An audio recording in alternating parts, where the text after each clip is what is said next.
Stupid! You're so stupid!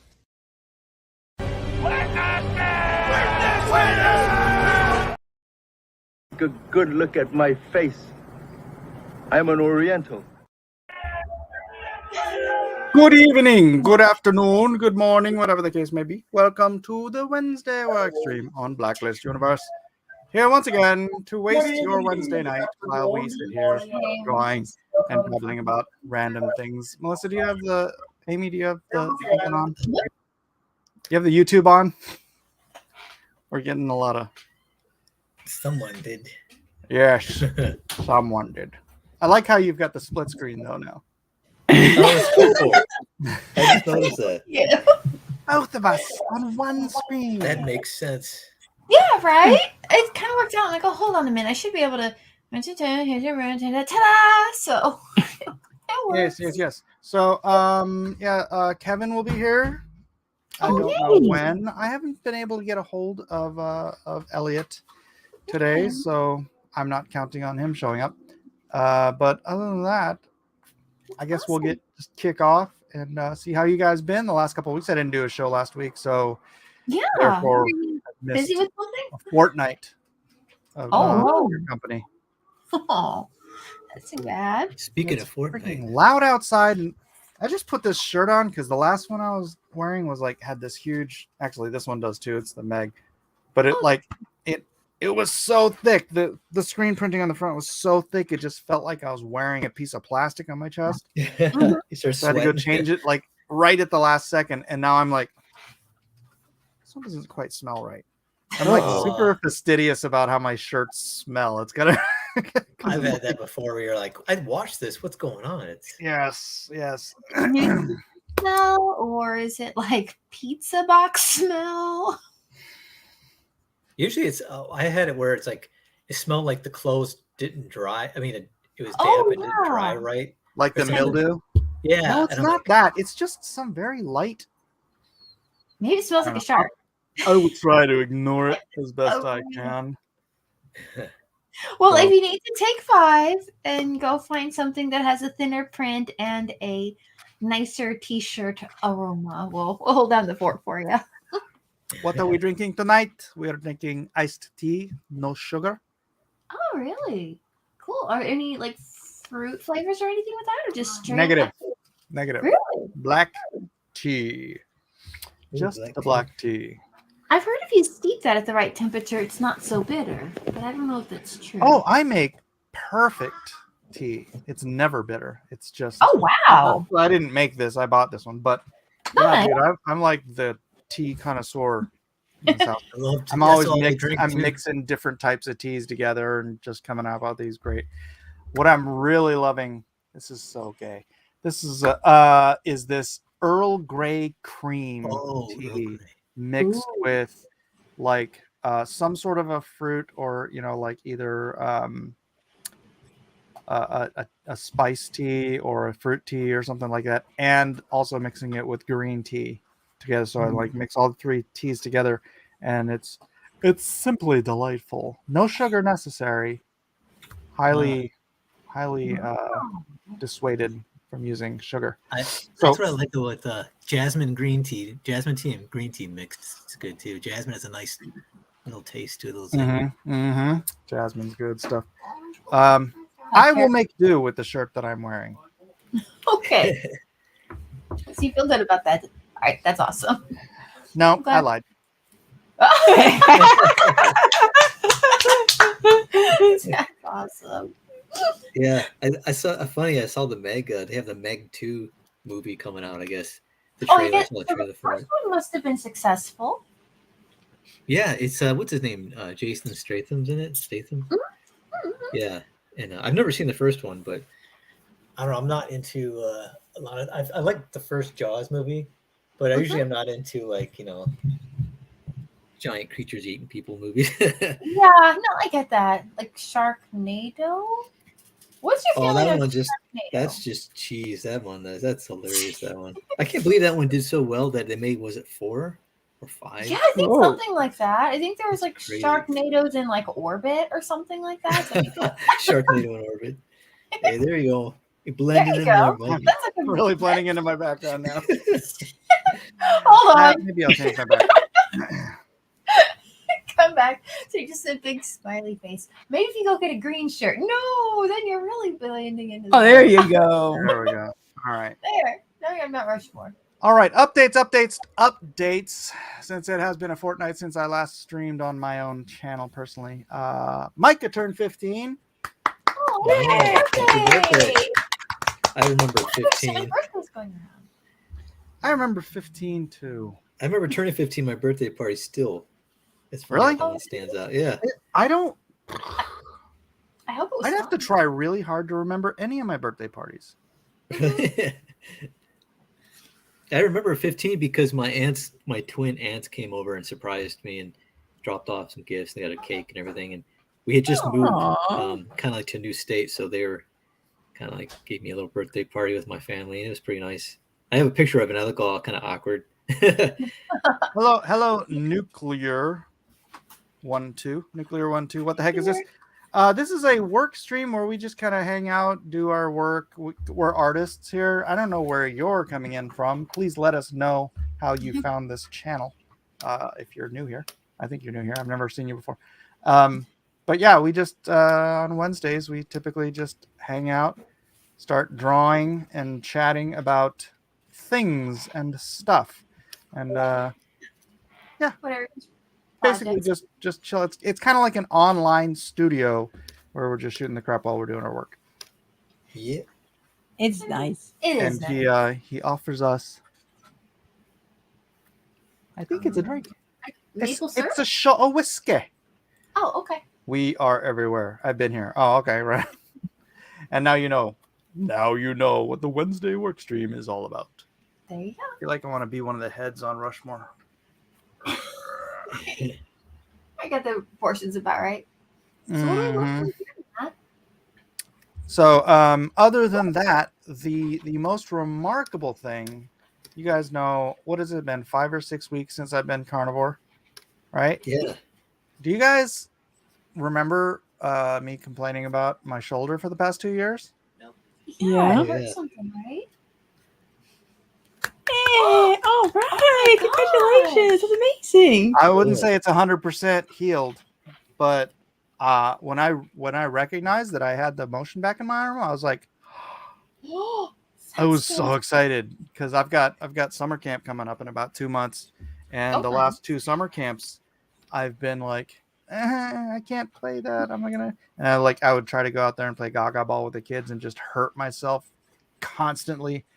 And so yeah, I'm super excited. So because if it's Cool. this good now, in a couple months, it should be right and ready. So Yeah, you'll be Yeah. able to beat everyone at Gaga Ball. Like, heck yeah, because they're just Yeah. kids, so I can just smash those. sounds like a fun name. Gaga Ball. What a cute name. So yeah, dude. I mean, That's cool. so Elijah, my oldest, speculates that it's Gotta be the bacon. well, I mean, it would be, I think it would be a lot to do with eating the extra fats and the proteins and, the amino acids and the healing, the things that can actually help your body to heal. But he suspects it has a lot to do with, guys know I stopped snoring like right away. And yeah. so I've been getting real sleep for like a month and a half. Oh, that has to help. Right, Yeah. because it's during your REM sleep that your body heals itself. Yeah. Eating So a basically all meat diet helps with sleep. Yeah. So here's the thing. I believe it's not even so much that it's the meat itself. Obviously having a lot of fat and amino acids helps your body do different things, helps your body heal and whatnot. But all the fruits and vegetables, you don't know what's causing you problems. So I think like all of these problems that people have, you don't know what it is, because it could be a strain of wheat that you have no idea you're allergic to, and so it causes inflammation, which causes you to snore, or it causes inflammation in your joints, which gives you arthritis, which that's like something that my arthritis is better too. but it's like you never know unless you do like a complete elimination diet where you're only eating meat, and then you slowly, and then I'm fairly sure whatever your health problems are, 99% of them, if you just go to an all meat diet, it'll go away. It's a diet And thing. then you can slowly add and be very specific about adding one thing at a time to see when your problem comes back, what did you just eat? Mm-hmm. Yeah. My brother-in-law and sister-in-law did that, where I forget what it was called, but yeah, they took everything out of their diet and they started one at a time introducing it back into their, and then to see what affected them. Yeah, it's an elimination diet, and it's funny because my oh, here we go. Hello, country gentlemen. Edwin. Hello. Howdy do. How you do? Was So I mean, I tell the story all the time about my dyshydrotic eczema and how I went to Western doctors for 15 years, and they always just gave me steroids. And it got to the point where the last doctor I went to, I asked him, I'm like, is there nothing that can cure this? And he literally laughed at me and said, hey, if you figure something out, let me know. We'll both get rich. And this was Western medicine, right? Yeah. Treating the symptom. And then I went to a Chinese a doctor who put me on all kinds of nasty campo medicine. But what the Chinese pharmacist she sent me to was this, I know you guys have heard this story, right? Was this little 90-year-old man from China who didn't speak a lick of English. But his daughter would translate. And so I was like, is there anything besides all this disgusting stuff that'll make this go away? And so she took me to her dad. Her dad like sat me down, flipped my hand over, looked at it and goes, hey, don't. And then his daughter's like, stop eating spicy food, alcohol, fried food, shellfish, red meat. I'm like, so basically my diet. She said, just stop eating all it was like a list of seven different things. And then she said, and then when when it goes away, start adding those things back one at a time until you figure out what's causing it. And it was shellfish. No Western doctor for 15 years had ever suggested an elimination diet. They just wanted to keep prescribing steroids. And so the audience may not know this, but before the dietary intervention, Mike S. Miller was only 4'6", and now he is a robust 5'4". Yeah. There you go. That's a good diet change right there. I missed you, Edwin. With every shot so far. So it's the shellfish that was getting you, yeah? Yeah, it was nasty. I could dig through my Facebook and show you the pictures, but these 3 fingers on my working hand, they were like almost all the skin was gone, and it was like just zombie fingers, and I couldn't do anything. I had to just stop working until it went away. So it was like really bad. How long does it take to reintroduce the food to test that, just that one item, before you can know if that was the issue or not? Is it like a few days? I mean, reactions like that are pretty fast. I mean, some people get instantaneous reactions. Some people like I had the potatoes, and then my arthritis flared up, and I mean, dude, that was like a week ago, and it's still a little bit there. So it's like you might be eating potatoes, like say you have arthritis and it's potatoes that's causing it. You might be only eating potatoes once or twice a week, but you constantly have arthritis, right? What kind of potatoes did because you're eating potatoes. What kind of potatoes did you eat, and how did you prepare them? Do you remember? Oh, I was at a restaurant. I'm sure it was just russets because it was mashed potatoes and then a French fry. Wow. And literally, dude, it was only 2 tablespoons of mashed potatoes and 1 French fry. Oh my gosh. Yeah. Potatoes don't like you very much. That's so sad. Alpha Proto says potatoes are full of potassium. You know what else is full of potassium? Bacon. Bacon.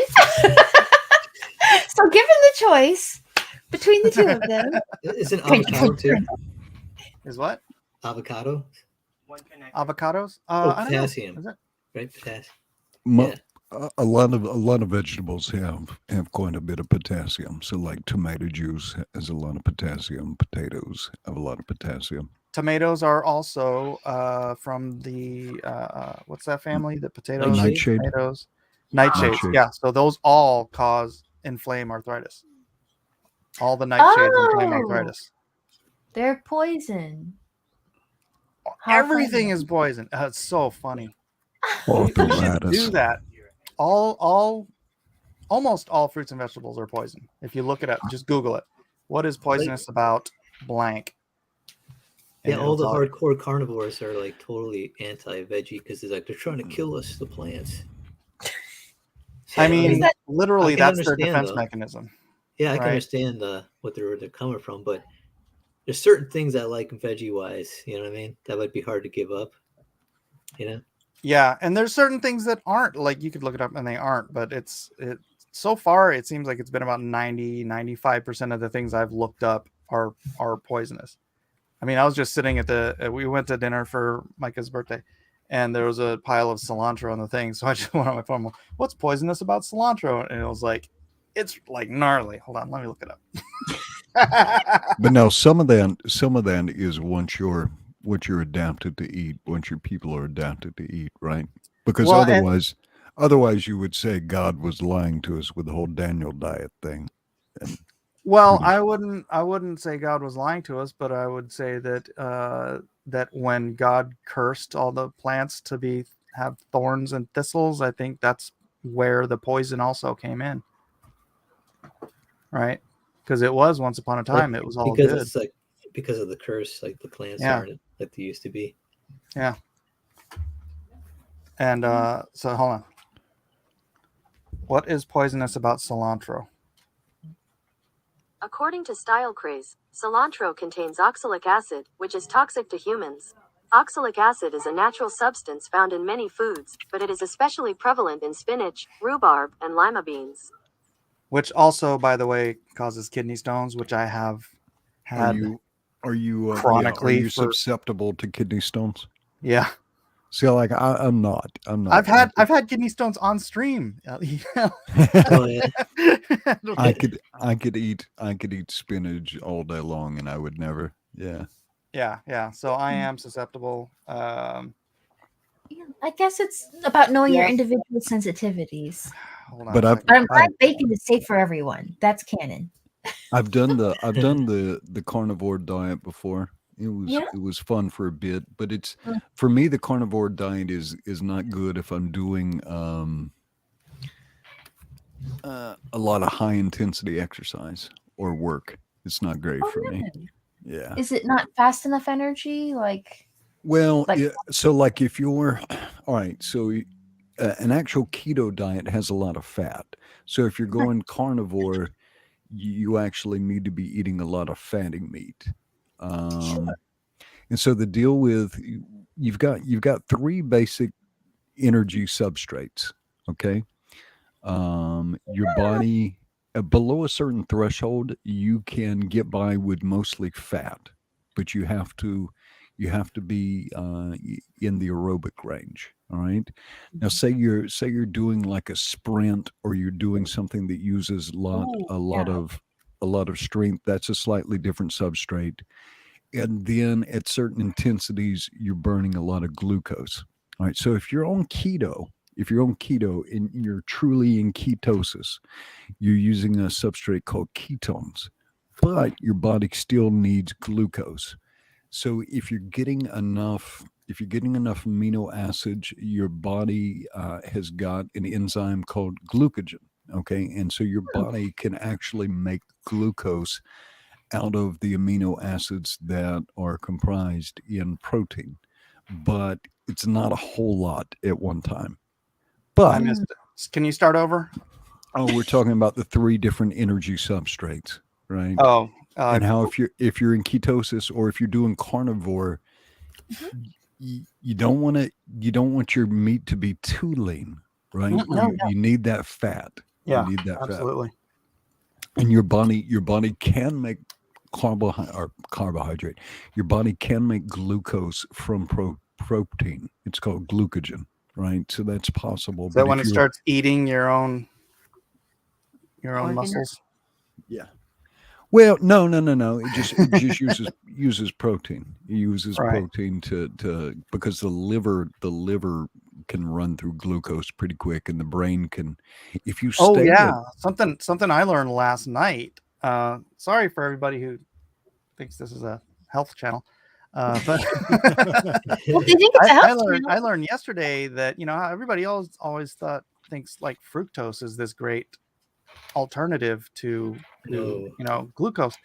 Fructose isn't digestible except into your system. So your as it's going through your digestive system, it can't be absorbed. So it has to make its way all the way to the liver in order to be converted into glucose or converted into fat.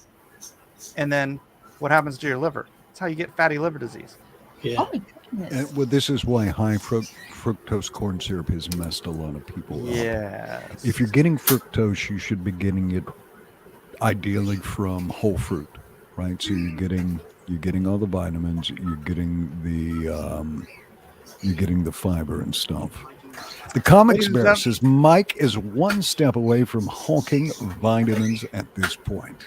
No, get your vitamins from me. Welcome, Kevin Sharp and Roland Man. How you guys doing? Hey. What's up?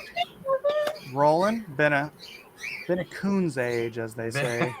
Yes, it has. You've been down south talking to folks, haven't you? No, I just watch a lot of movies. I never understood what it meant. What does that mean? Been a coon's. I know it means it's been a long time, but what's the origin of a coon's age? You know what? That's a I'll be good honest with you. question. I don't really know. Really? To be honest with you, I don't know the origin. You got me curious now. I have to look it up. I love I know knowing that- the origin of weird things like that.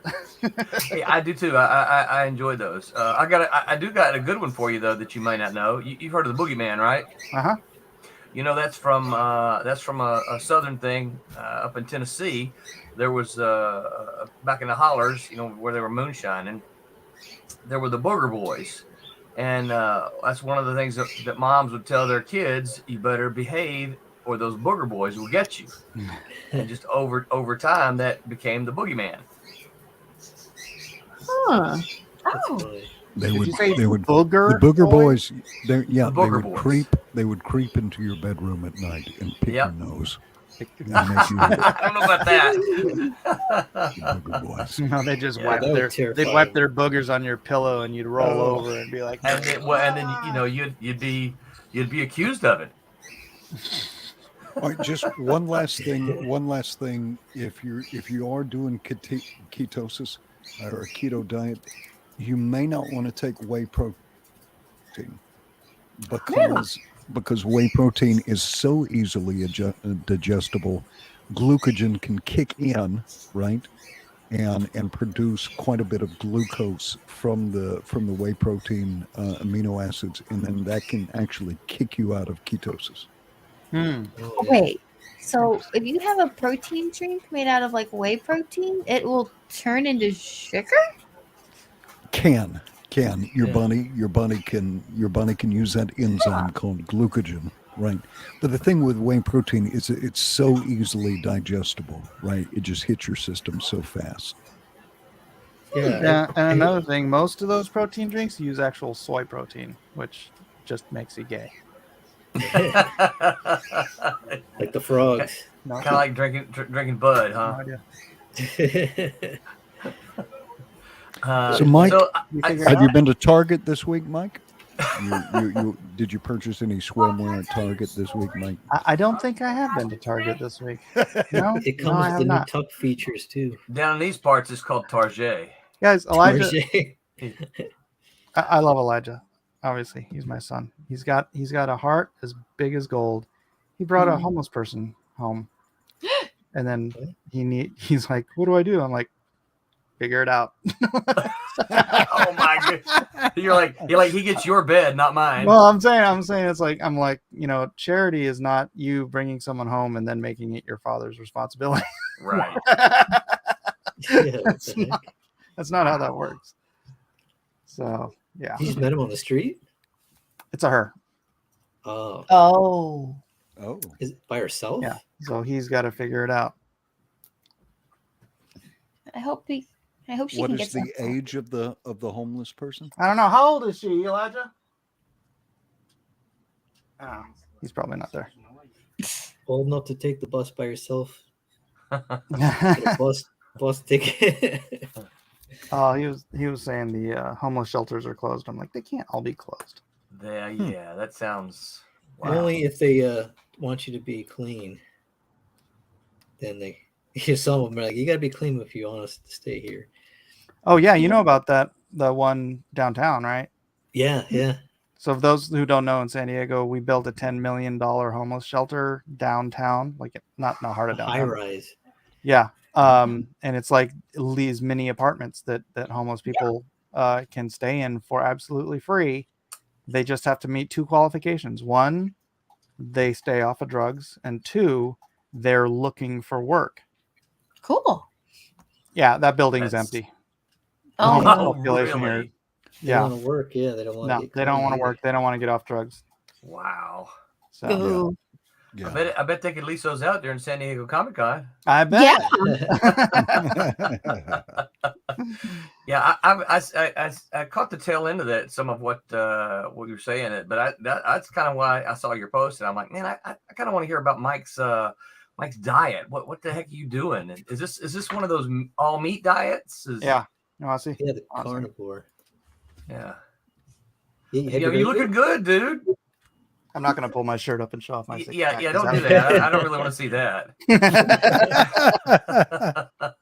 That's what he came for. I didn't come for the abs. I just came for the info. Yeah, So but that's why I had to do it sideways, because dudes, it's like they'll look in the mirror and like, oh yeah, I look thin, and then they turn sideways and they're like, prig. There's a gut, yeah. But yeah, I've been on I think around 5 or 6 weeks, Okay. almost exclusively carnivore. I like tonight I had a half a corn on the cob just because we were having, Is just here and there I'll do things. But yeah, that's what I was saying that earlier. Like one of the things I noticed was that my arthritis went away from it, and then like one day I was what was it for? Was it Mother's Day? Yeah, it was Mother's Day, and we went to DZ Aikens, which is a Jewish deli here. Oh yeah. And I ordered the roast beef plate, but the roast beef comes with potatoes, and I'm like, I'll just have a couple of tablespoons of potatoes to cheat. And then the next day my arthritis flared up. And then I looked it up. I was like, can potatoes cause arthritis? And lo and behold, potatoes is a nightshade. See, and I got real interested in seeing what you were posting because several years ago, probably getting close to 20 now, I did the Atkins diet back when the Atkins diet was really cool. Dude, I lost like 25 pounds in the span of about 60 days. Yeah, I've kind of plateaued between 173.5 and 175. Yeah.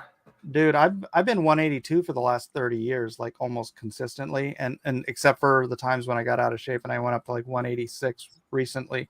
Yeah. So from 186 to 173 is like that's how much I've essentially lost in 6 weeks. And I'm not a big guy, so I don't have a lot to lose. But yeah. See, I got, and of course, I'm a tall guy, and I got a lot around my gut. You wouldn't look at my arms or legs or anything and say, "Oh, that's a fat guy," right? But you look at my gut and like, yeah, he could use lay off the mashed potatoes some. Yeah, and the scary thing is, the fat forms around your gut because that's where it's most easily accessible by your organs, which need it, right? To process, because that's where you get energy. But which also means that the stuff inside your guts is also being crowded by fats. Yeah. Right. Yeah. And especially fatty liver, that's horrible for you. Yeah. Well, I would say right off the bat, if you do like a carnivore or a keto kind of diet, you're gonna decrease your insulin response, right? So Yeah. you're reducing the amount that you're driving glucose to fatty cells, but your body's gonna you keep a certain amount of glucose, right? Mhm. And you're gonna run through that. You're gonna run through that pretty quick, right? Your brain will keep some, your liver will keep some, but when you run through that glucose, every molecule every molecule of glucose that you have stored in your body's also storing 4 molecules of water. Okay, it's a 4-to-1 ratio. So when you go on something like keto or a carnivore, a lot of what you're going to lose is water weight, and that's not necessarily a bad thing, but you're gonna, yeah, but if you can sustain it and you feel good and you feel satiated, you're definitely going to turn down your insulin response, right? Which Yeah. makes it a whole lot easier for your body to use fat. Because when your insulin's high, when your insulin response is high, what's happening is that insulin is shuttling in glucose, right? Glucose is your body's form of sugar, but it's shuttling it into all your fat cells, which is what you don't want. Right. And then you get the diabetes. Yeah. Yeah. Want to stay away from that. Yeah. Oh, but then good. That seems Yeah. to be the bane of comic book people. Diabetes? Yeah, yeah. Amy, do you not know what I'm saying? Diabetes. Diabetes, yeah, of course.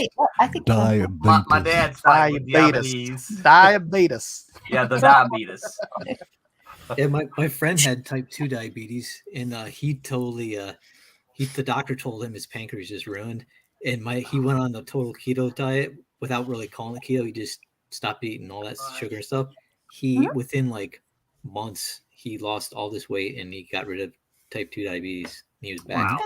back Oh on yeah, track. there's 1,000 testimonies on YouTube about people getting rid of type 2 diabetes with going carnivore.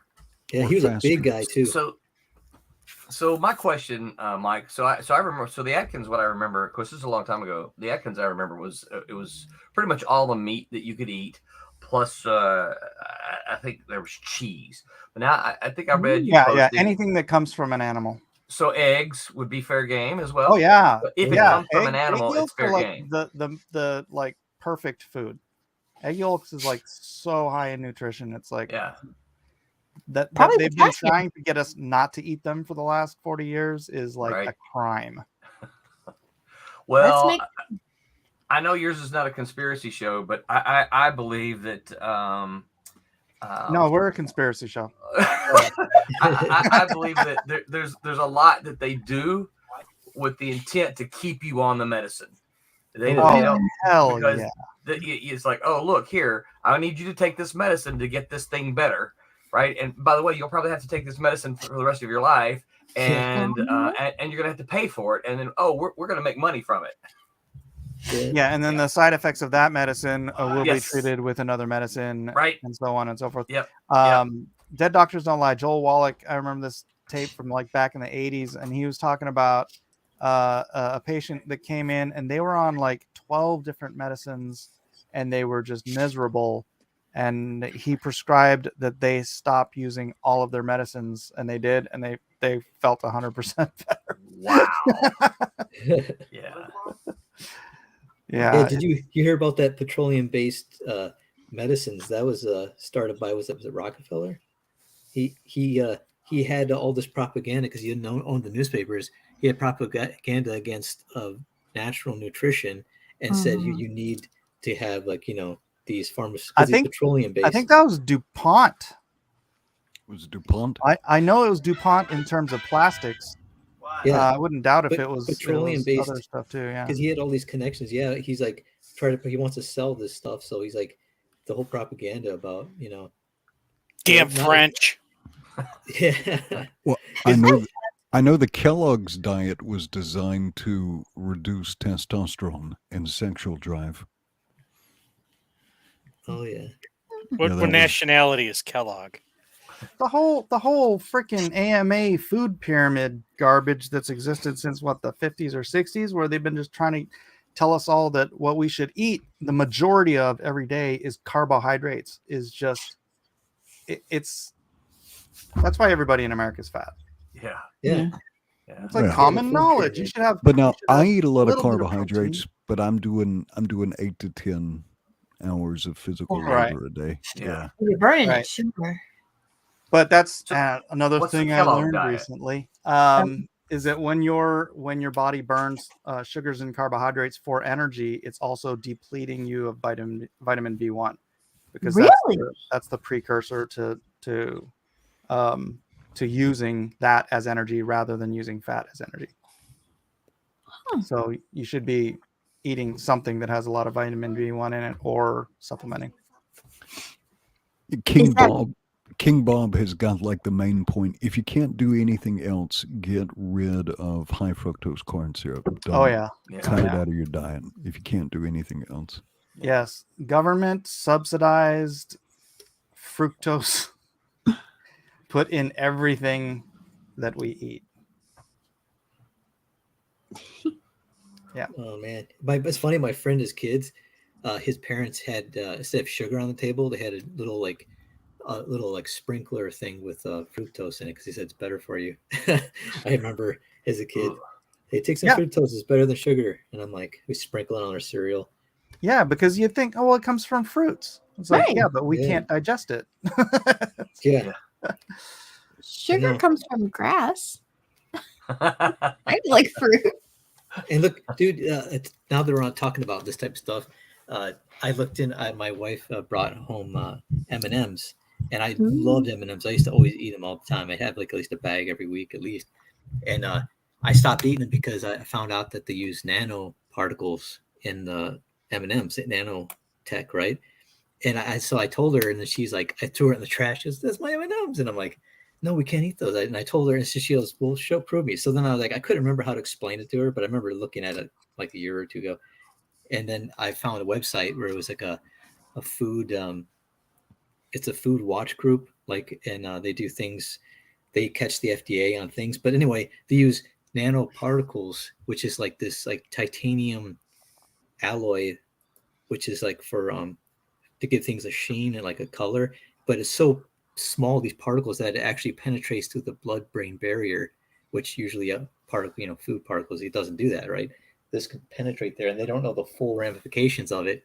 But since it's new technology, the FDA is like, they just kind of shrug at it. We don't know, so we can't say the bad because we don't know. So and the brown ones turn the frogs gay. Yeah, which they found is true. They're turning the frogs gay. Oh, Mike, this is interesting. Even Pfizer has this. So I'm on Pfizer's website, and it's called Sweet Science, and it says not all sugars are the same. They've actually got this highlighted here. What makes fructose more harmful is the way the body metabolizes it. Unlike glucose, which is used by cells as an energy source, fructose is metabolized by the liver, where it promotes the synthesis of fat. In fact, some experts believe our bodies are not designed to handle this excess fructose, and that's on Pfizer. And that's the crazy thing, right? Any doctor in the country will tell you what should you eat? You should eat fruits. I would say eating whole fruits, you're probably on safe ground for most people. I think if you want the vitamin C, just put lemon juice in your water. It's not a lot of sugar in lemon, right? Well, not as much as there is in oranges.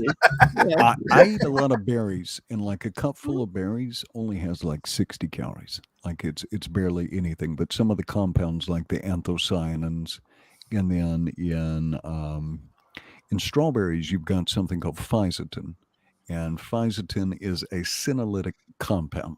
And what happens as we age, we get cells that start malfunctioning, right? Mm-hmm. And if you take a senolytic compound or a senolytic drug, that helps your body clear those malfunctioning cells, which also helps reduce inflammation.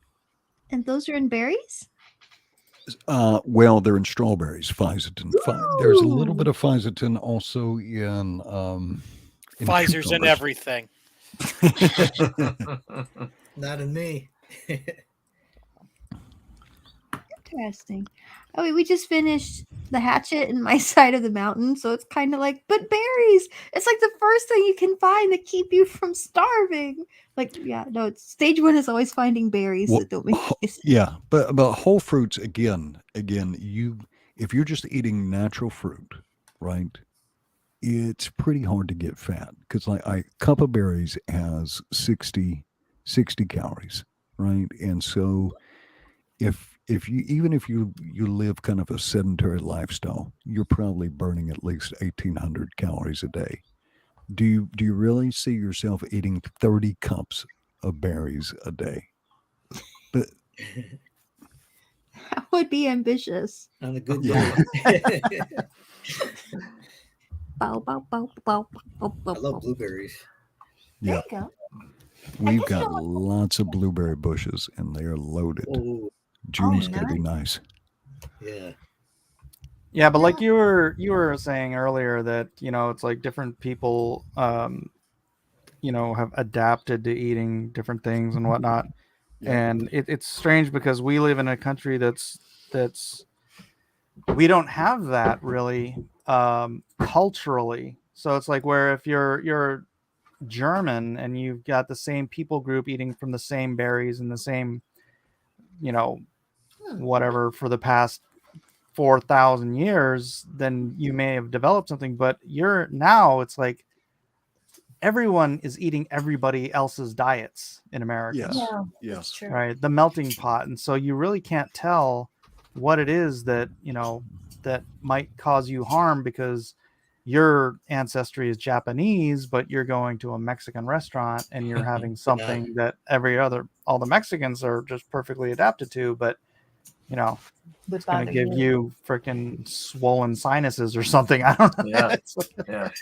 But it's safe to assume everybody can eat meat. So that's a good starting point if you're going to try and figure out what doesn't work for you. Yeah. But then it makes it really if you just want to go out to like, A Mexican restaurant. Because you don't know. It's like, could you give me a total inventory list of what the ingredients are for this meal that you have on the menu? So, Mike, can I throw a faith curveball at you? Yeah. So if we believe, right, if you look at Genesis, right, Adam and Eve were put in the garden and they were told to eat anything in the garden, right? Yeah. Which was not carnivorous at the time, right? So True. no, and animals didn't, right? They didn't eat any animals. All right. We only started eating animals after the fall. Yeah. Right. So actually, it was after the flood. That's true. Not after the fall. It was after the flood. After the flood. So the question still remains: if we want to try to be more biblical, should we, as believers, try to eat of the garden? I believe we should try our best to follow what Christ told Peter. I know where you're going. This is one of those things I have a lot of time when, I have fun with this when people talk about diets, right? Because as you probably experienced, a lot of people don't like an all meat diet. Well, Right. Your animals, blah, blah, blah, blah, blah. Oh yeah, my wife thought I was absolutely crazy starting all this, and then it's like, my health is getting better in all these different ways. I've got she's a believer. I've got the waist I had in college.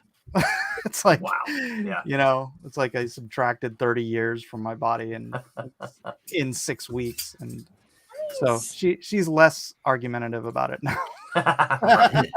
Of course, now when the full moon comes out, they has to chain him to the bed because he turns into a werewolf. But that's something completely different. There's drawbacks to everything. Well, if it's doing you well, that's the important thing. Yeah, and that's boy, I don't want. See, so if I stop doing this, like we had potatoes at dinner, and I was like, I really want that potato, but then I just think about, man, it was like a week that my arthritis flared up, and I'm like, that's freaking this much potato. Yeah, it's like, all right, so I'm not going to do that. This was the same thing that Jordan Peterson took, wasn't it? Well, he went on a straight lion diet, which is just red meat. Okay. Yeah. So I'll eat I'll eat seems fish, tough. chicken, poultry, chicken or poultry. Really? Whatever it is. Eggs. I love eggs. I mean, I've been eating just eggs. Technically, almost ducks are considered poultry. I'll eat ducks. I love duck, dude. Which are not chickens. And geese. And turkeys. None of those are chickens. Jeff, you're interrupting my flow of thought. Well, that's why you invited me on. Let's be honest here. Did I invite you again? What punishment? Mike's like, unless that link just magically spawned. They keep showing up on your neighbor's doorstep. So like last night we were looking up not last night. Was it last night? Whatever, dinner. I was looking up mung bean sprouts, and there was nothing poisonous about mung bean sprouts. Right. So I was like, cool, there's something I could put on the list that I know won't cause any other detrimental things. Because that's what I'm saying. I think that like all of these particularly diseases that people think are genetic, I don't think it's genetic. I think you're handing down the diet to your kids, and they're having the same essentially allergic reactions to something you're eating that you are having. And then they're giving you hormones and steroids and concoctions to try to battle something when you could just take tomatoes out of your diet and be, I love some tomatoes. 100 times I healthy. love tomatoes. I am 4 different perfectly happy varieties cutting growing. tomatoes completely out of my Oh my god. Yeah, I cut them out too, and I used to ketchup and everything. But here's the thing, I snored. I mean, ask any of the kids at camp. I snored, like, and as soon as I started the carnivore diet, I stopped snoring. Interesting. So something that was in my regular diet was inflaming my sinuses or some part of my head that created that snoring, and I don't know what it is. Right? Were you a big tofu eater? I mean, not big, but I would eat it not regularly, but here and there. Japanese. Because you should have the tofu genetics. I should. Okay. Do you put soy sauce on your Yeah, but soy sauce is fermented, so it's actually really good for you because it's high in vitamin K2, which keeps your blood from, or keeps your calcium, helps your calcium go into your bones rather than floating around in your bloodstream and sticking to your arteries walls and causing plaque and heart attacks and stuff. So did you add in walking? Are you getting? I know you were planking. I did, but I failed to this past time, so I'm trying to get back on it on the regular. Is it safe to walk? I feel like You're in California, after all. I don't live in Harlem. I'm not in South Central. What are you talking about? Okay. I think she was health-wise, right? Health-wise, yes. Walking is healthy. It's As someone who lives in Florida, I think that's a fair question to ask for someone who lives in California. Well, they live in Florida too, so I guess, okay. There you go. Yes, I'm in California, and it's okay. And it's okay. Okay, good. It's not San Francisco, so I'm not avoiding human feces everywhere. just dog poop, because people here don't know how to take care of their dogs. Okay. So, are you a Dodgers fan, Mike? Did you see the thing with the Dodgers? Or are you a Padres fan? I'm neither. I don't pay attention to sports ball. Well, the Los Angeles Dodgers are having Pride Night. And they're Pride is a sin, Edwin. And they've invited like this essentially like Satanist, this group of like Satanists. Have they? homosexuals. Wow. Yeah, and Let me go grab a ticket.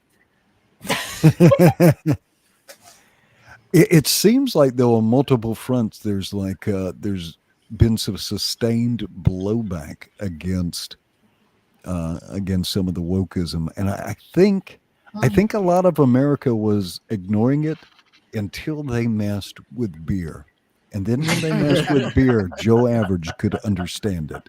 Yeah, and now Target's taking a hit, I think. Yep. I saw the Target out here. They had the front racks the front aisles were filled with that stuff. So long as they mess with Bud, I'm fine with it.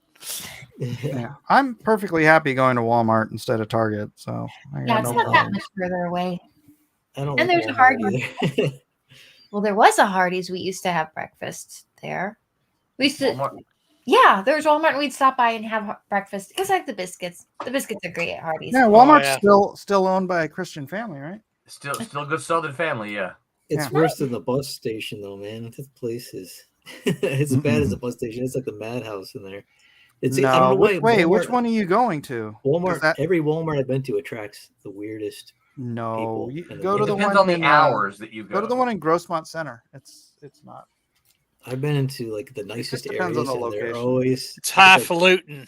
If you go, freaking you know, weird people. Look, if you go to a Walmart that's in the neighborhood where the Taco Bell has bulletproof glass, then you're gonna run into some issues. Well, also if you go at 2 a.m., you're gonna find interesting folk. Yes. I don't like going there at all, but I do, but only if I have to. No, we go there all the time. I'm at Walmart 2 or 3 times a week. It's better. Yeah, no, there's a couple of good Walmarts here. We're here in Freedom Land. We have open carry, and so last couple of times I've gone to Walmart, I'd say about 1 out of 20 people has like a pistol on their hip. That's so awesome. I always said that if I ever live anywhere like that, I'm just gonna buy an old fashioned freaking Western style hip holster and just rock a freaking 44 in that thing. By the hat, the chaps, and the spurs. I think you can get the chaps at Target now. They might be rainbow colored, but I think they carry them now. And they're good for tucking. Yeah, dude.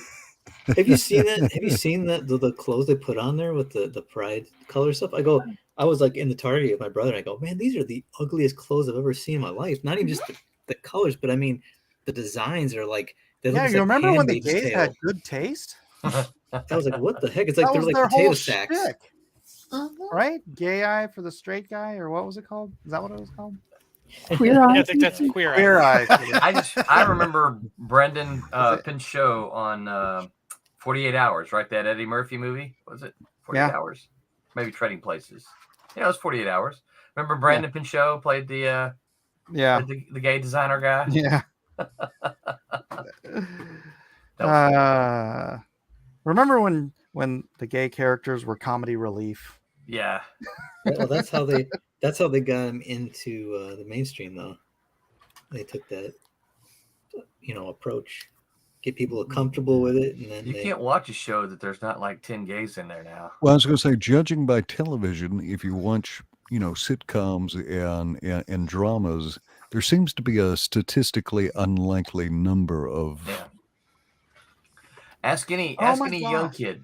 Ask any young kid that watches a lot of television. I'm gonna see if I can find this thing and ask them what they think the percentage in the United States is. I guarantee you, it's going to be 30-40% is what their guess is going to be. Yeah, because that's what they see all the time, and it's like The Walking Dead. The Walking Dead, where like the majority of the population is killed, but for some reason half the population is like gay or homosexual, right? And it's like, wait a second, that doesn't really No, it's true. If you ask millennials, or not millennials, what's the next one? Zoomers, Gen Z, whatever.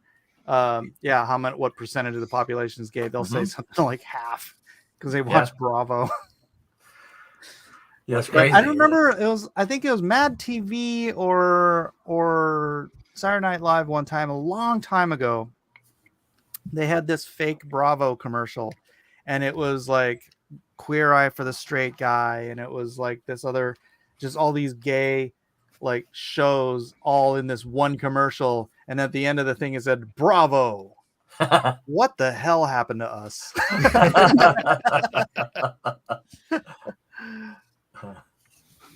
Yeah, maybe the zombies only like grass-fed humans. You know, who knows? Maybe they don't like the.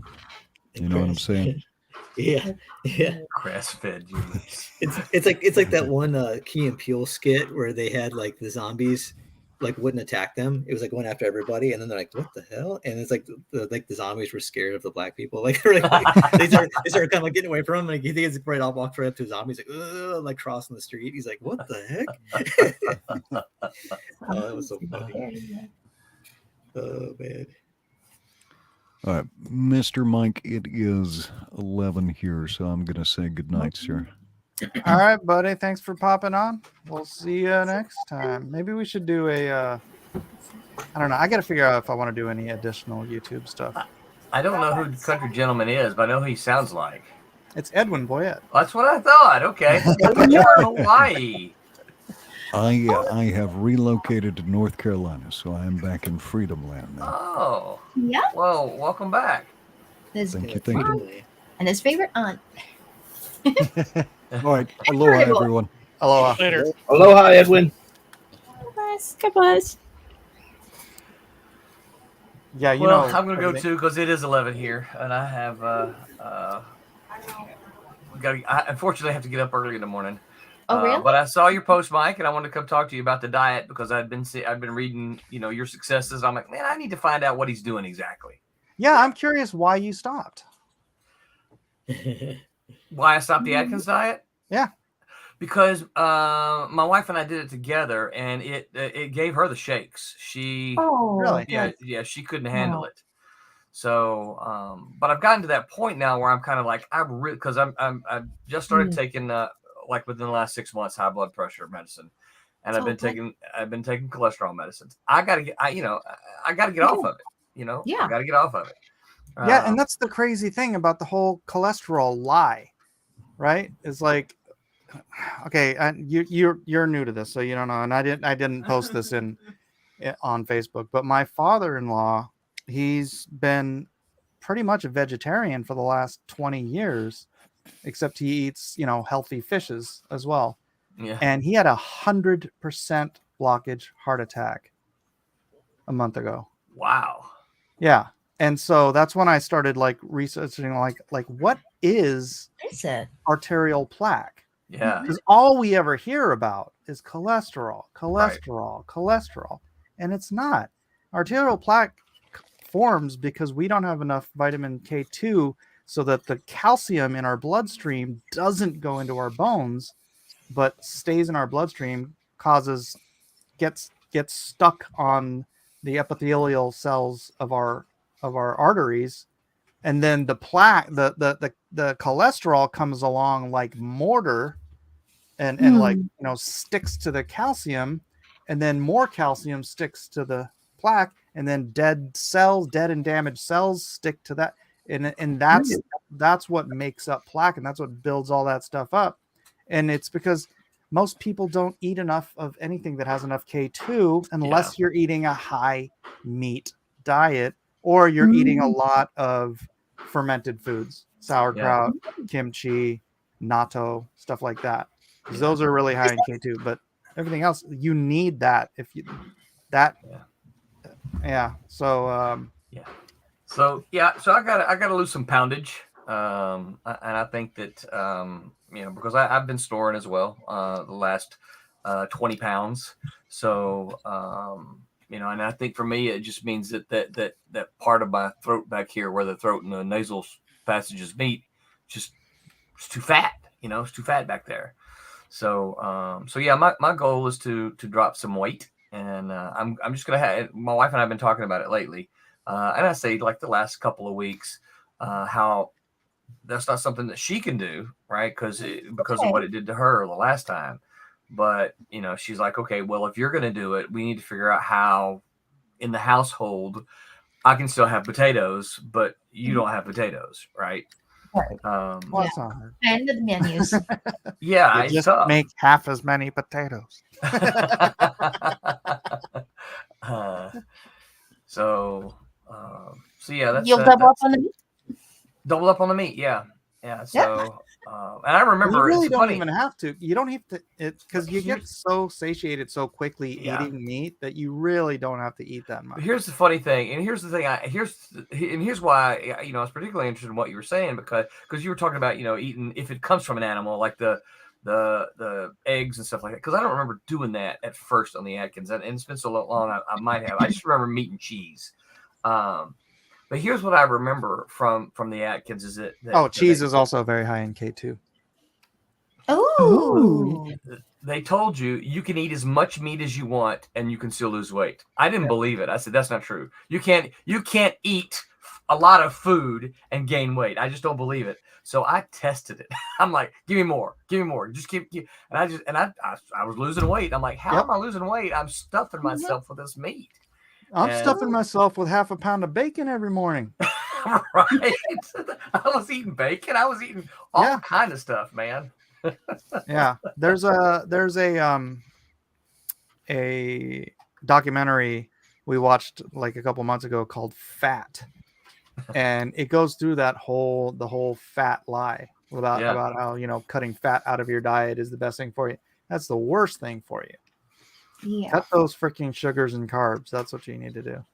Yeah. I read somewhere before about rabbit starvation. I think they're saying if you're stranded someplace, it would be possible to eat rabbits, but they're so lean that people end up starving anyway. Yeah, they don't have a fat content. Yeah. Same thing with deer meat. It's like zero fat.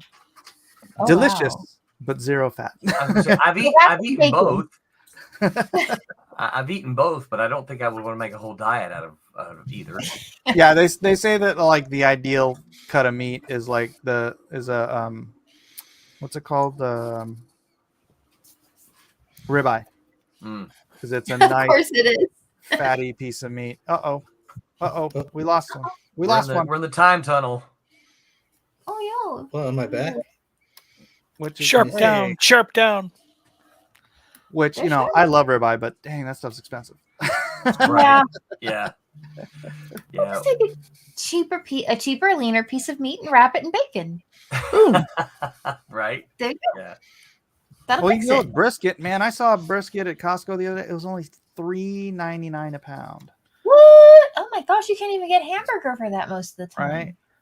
Yeah. I mean, it's funny. The first time I ever had brisket was like last year. I didn't even know what it was. I'm like, what's brisket? It sounds like bread. Like it's a biscuit. good. Oh no, it's so good. But I'm not going to buy another brisket until I get a smoker because I failed so hard at doing it on the gas grill. Yeah. It just turned out to be a 9-pound steak. Ooh, All right, Roland. I don't want to hold you if you got to go. Buddy. Thanks for the invite, Mike. So long, everyone, and I'll be looking for an invite again. Mike, come hang out with you some. God bless us, everyone. Later. Y'all be good. Everyone. And then there were 4. And then 5. Or 5. Wow. 4. Really bad at Whatever. math. It's like Kevin's like little like icon disappears when he's on the main screen, huh? Yeah. Yeah, we're featuring Kevin Sharp. Sharp. Hey. Hey, got nothing to say? Oh, I was just listening and enjoying the conversation and trying to focus on drawing because my medicine, prednisone, it makes my hand shake a little, and I'm trying to get used to drawing while being jittery. And it's one of those things. While I'm taking that, it's a steroid that's helping me recover, and it's just there's a weird tingly thing going on in my fingers, and I hate it, and I've got to get used to it and try to get back into the scheme of drawing while being jittery and kind of adapt to it. So what's how long do you have to take the prednisone? I don't know. My next appointment is for for my checkup and stuff to find out how I'm doing. Is going to be like in sometime in June, and so I'll at least be taking this stuff through June anyway. And here's hoping everything goes good, and then I can get off this I stuff. think my wife used to take prednisone for something. Yeah, it's for me. They say part of it is the interaction with the inhaler I have too, because I have it as part of the what do you call it, the treatment. Part of it is I got to have the albuterol inhaler as well to go along with it, and that really makes it worse. Like when I take it, it definitely just amps up the jitteriness.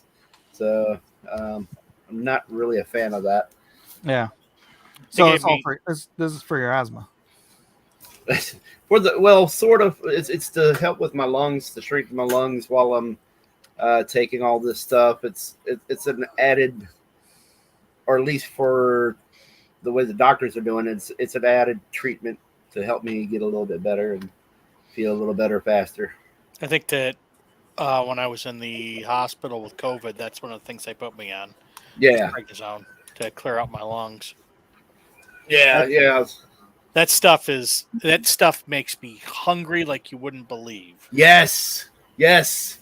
That is the other problem. And it's funny sitting here listening to you guys talk about food, and I'm like, oh man.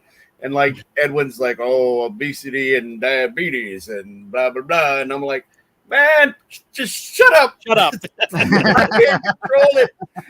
can't control it.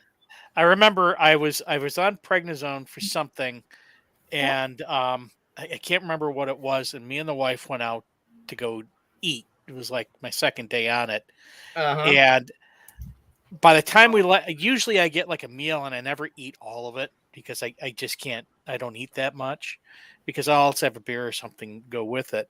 By the time we left, I had 2 beers. I had polished off everything on my frickin' plate. And I was like eyeing what was on my wife's plate. And I was just like, holy cow. My wife's like going, wow, you were really hungry. I said, yeah. Dude, it makes you feel like you're like, the problem is, at least for me, I don't know if it's for you, but trying to just, to articulate it to the audience out there. If you haven't had it, it's like, man, like every bite you take triggers something in you where you're like, hey, I got to eat more.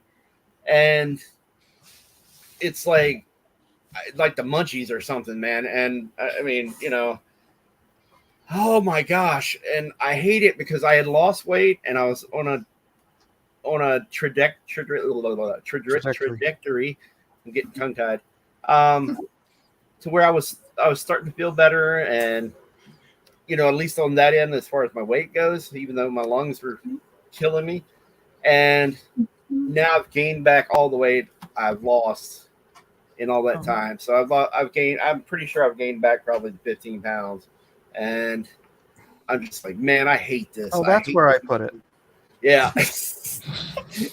So I'm glad that you said something, because that's exactly what is going on. And I didn't want to really talk about it per se, but it's embarrassing. No, man, you've been through quite a bit lately, so absolutely you are with excuse. And it'll go away just as quickly once you finish up your medicine. Yeah, well, I hope, because that's the thing is, being a comic artist and stuff like that, and doing what I do around here anyway, where you have to drive out to go anywhere, like where you want to walk and stuff, because we don't really have a great neighborhood. I'll be street pizza if I try to walk around here. But the thing about it is you got to drive out everywhere. Like if I wanted to go walk around a track or something like that, and then I was losing weight, and then you sit here going, man, I gained it back, and I'm supposed to be losing it. I'm supposed to be getting healthy, and I'm like, okay, all right, the medicine works, but the bad thing about it is it also can make you anxious and really irritable too. So you know what, Kevin? I specifically didn't do any exercise for like the first month I was doing carnivore just to see what it was doing. Yeah, Mhm. see what it was doing. And that's when I lost. I've plateaued since then and I've been walking. Yeah. So it's like I lost all of that not doing a freaking lick of exercise. So if you just eat bacon for like a few weeks, I bet you'll feel really happy and lose Yeah, lots as of long weight. as you don't eat bacon and then follow it up with pancakes. Oh, you're gonna, yeah, that's the you thing, guys you are can- gonna, Dude, you can eat. if you're a bacon fan, you're gonna hate me. I hate bacon. Oh, you do? Wrong. I can't stand. I'm in the South, and everybody has to put bacon in everything, like green beans. I love green beans, and I cannot stand the taste of bacon greasing or anything in green beans. It makes me want to vomit. Is it the smokiness? Do you Yeah, think? it is. It is. Oh, I see. I hate things that have a smoky taste to it. I can't. It makes me want to vomit. So you could have like just pork belly. Yeah, yeah. I mean, I it's eat the a same lot of thing, chicken. It's just not preserved and all that stuff. What, Whatever they carnivore put in. snot?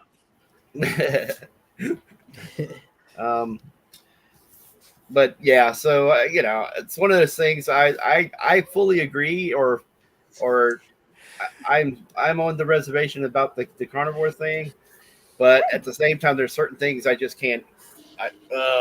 Like tomatoes. I also agree with Mike on tomatoes. I freaking hate tomatoes. Freaking the devil's fruit, man. Yeah. So I like big ketchup bacon. though. But Oh, okay. I'm a contradiction, man. I'm a walking contradiction. Okay, tell me the meats and dairy that you like. Cheese, but I got pulled myself back because I used to eat cheese like a fiend when I was a kid. That's part of the reason why I'm hefty.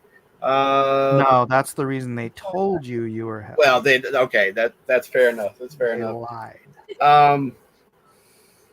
I love cheese. I eat chicken.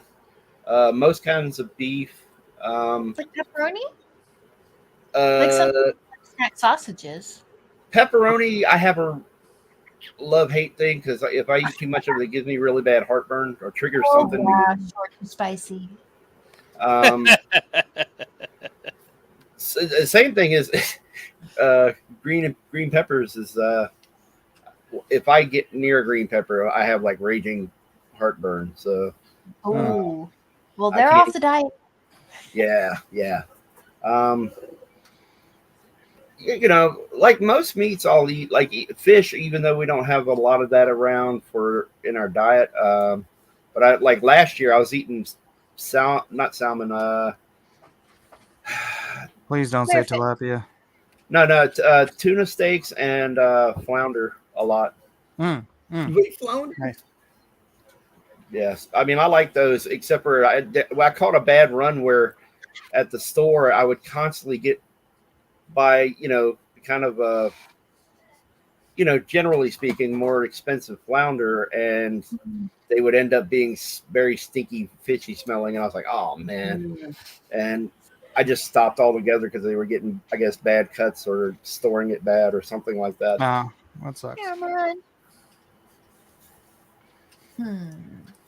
Yeah, so I mean, clearly it sounds like you like enough that you could totally do it. Oh yeah, You don't have to have bacon for yeah, I know, but most love people are like, you don't like bacon? What's wrong with you? Yeah, I mean, I agree. There's something wrong with you. But Yeah, that's neither here nor there. Exactly. No, I just want you to get better and feel better, and Oh yeah, brother. I totally hear you. I'm not against. When I was first diagnosed as diabetic, they told me, at least the nutritionalist at the hospital that they wanted me to listen to, said that the keto diet is good, but it's not good for diabetics because the ketosis does something to your. Oh, that's probably the thing Edwin was talking about. that is exactly what Edwin was talking about. Yeah. But you didn't mention it resets your insulin response.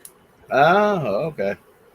They don't want you to reset your insulin response because they want you to be diabetic. Well, I wouldn't be surprised considering some of the things that's been going on with people like Pfizer. I wouldn't be surprised in the least. Yeah. It's crazy world anymore, it seems like. But you can try making some healthy changes and see if it helps you out.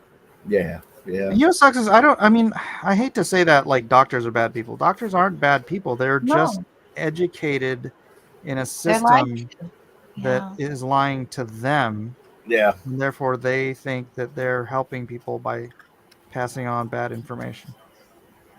But it's I don't have any problem with any of those particular diets or anything like that. It's always I'm like, yeah, I'll give it a try if it helps. The medicine, the real problem with the medicine, like Death Pot said, pointed out, it just makes you hungry. Like the feeling of, and at least for me, if I could kind of describe it, it's just, man, you're just voraciously like, even as you're eating, you feel like, hey, this tastes great. I want more, that kind of thing.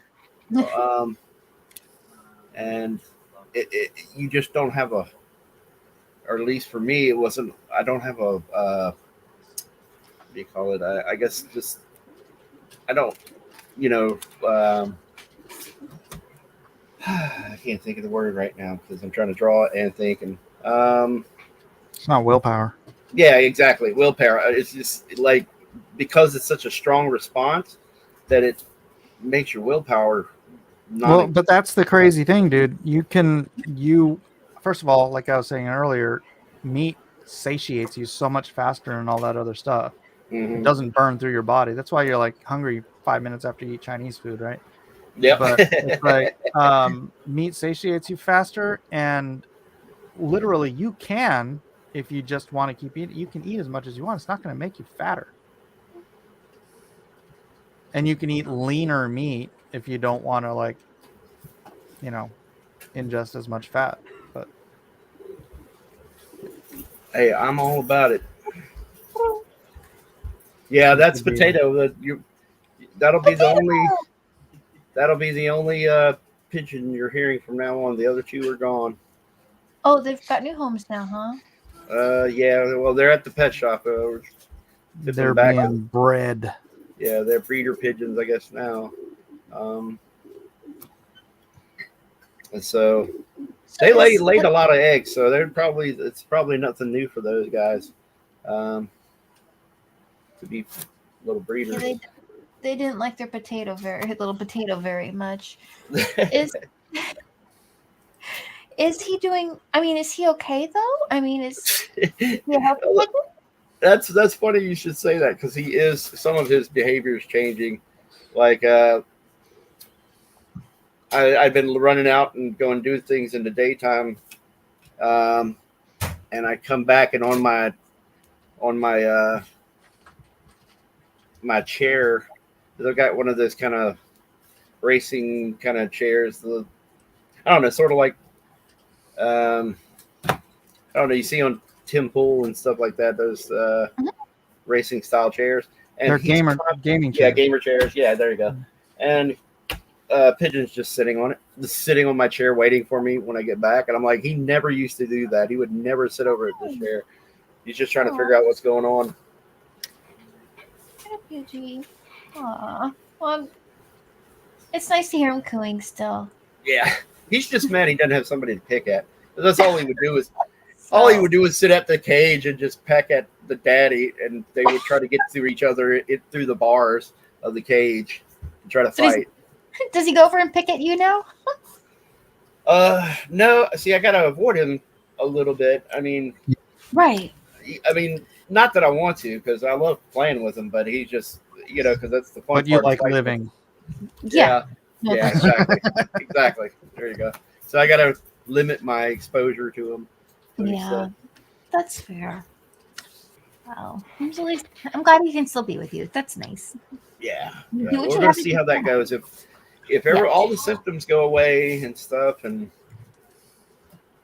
everything works out, and he's still around, then that means that I should be good to go as far as my exposure to him goes. Yeah. And hey, you still have the cockatiel. Yep. exactly. Right.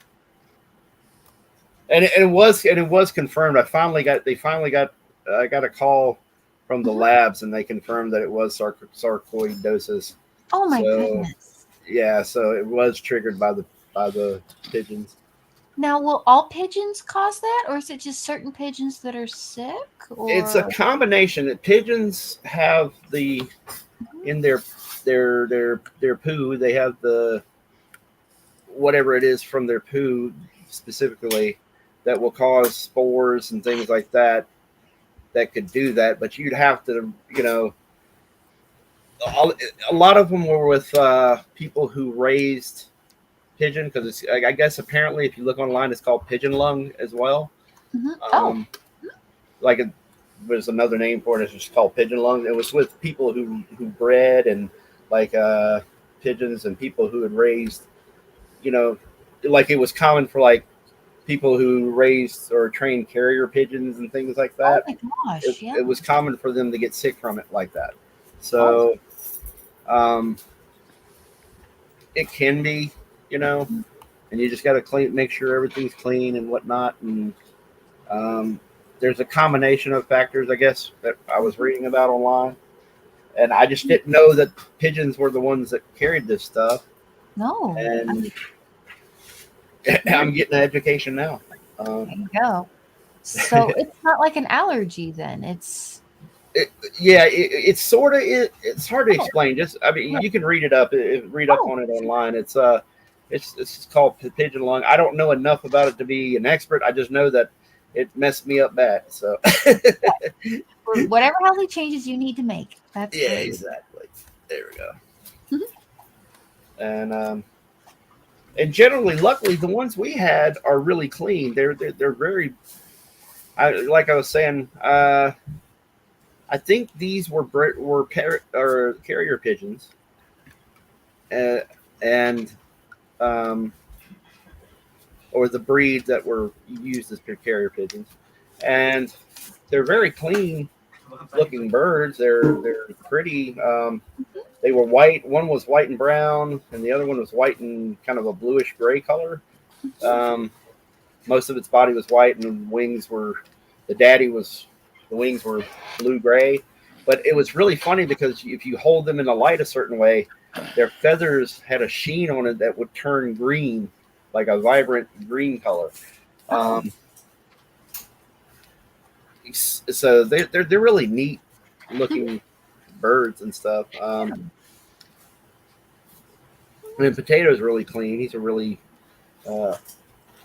pretty bird too. If you were to look at him, very kind of like a dove, I guess. Oh, really? So he's kind of like white and gray? Yeah, well, he's white and brown, I think. Like the mom.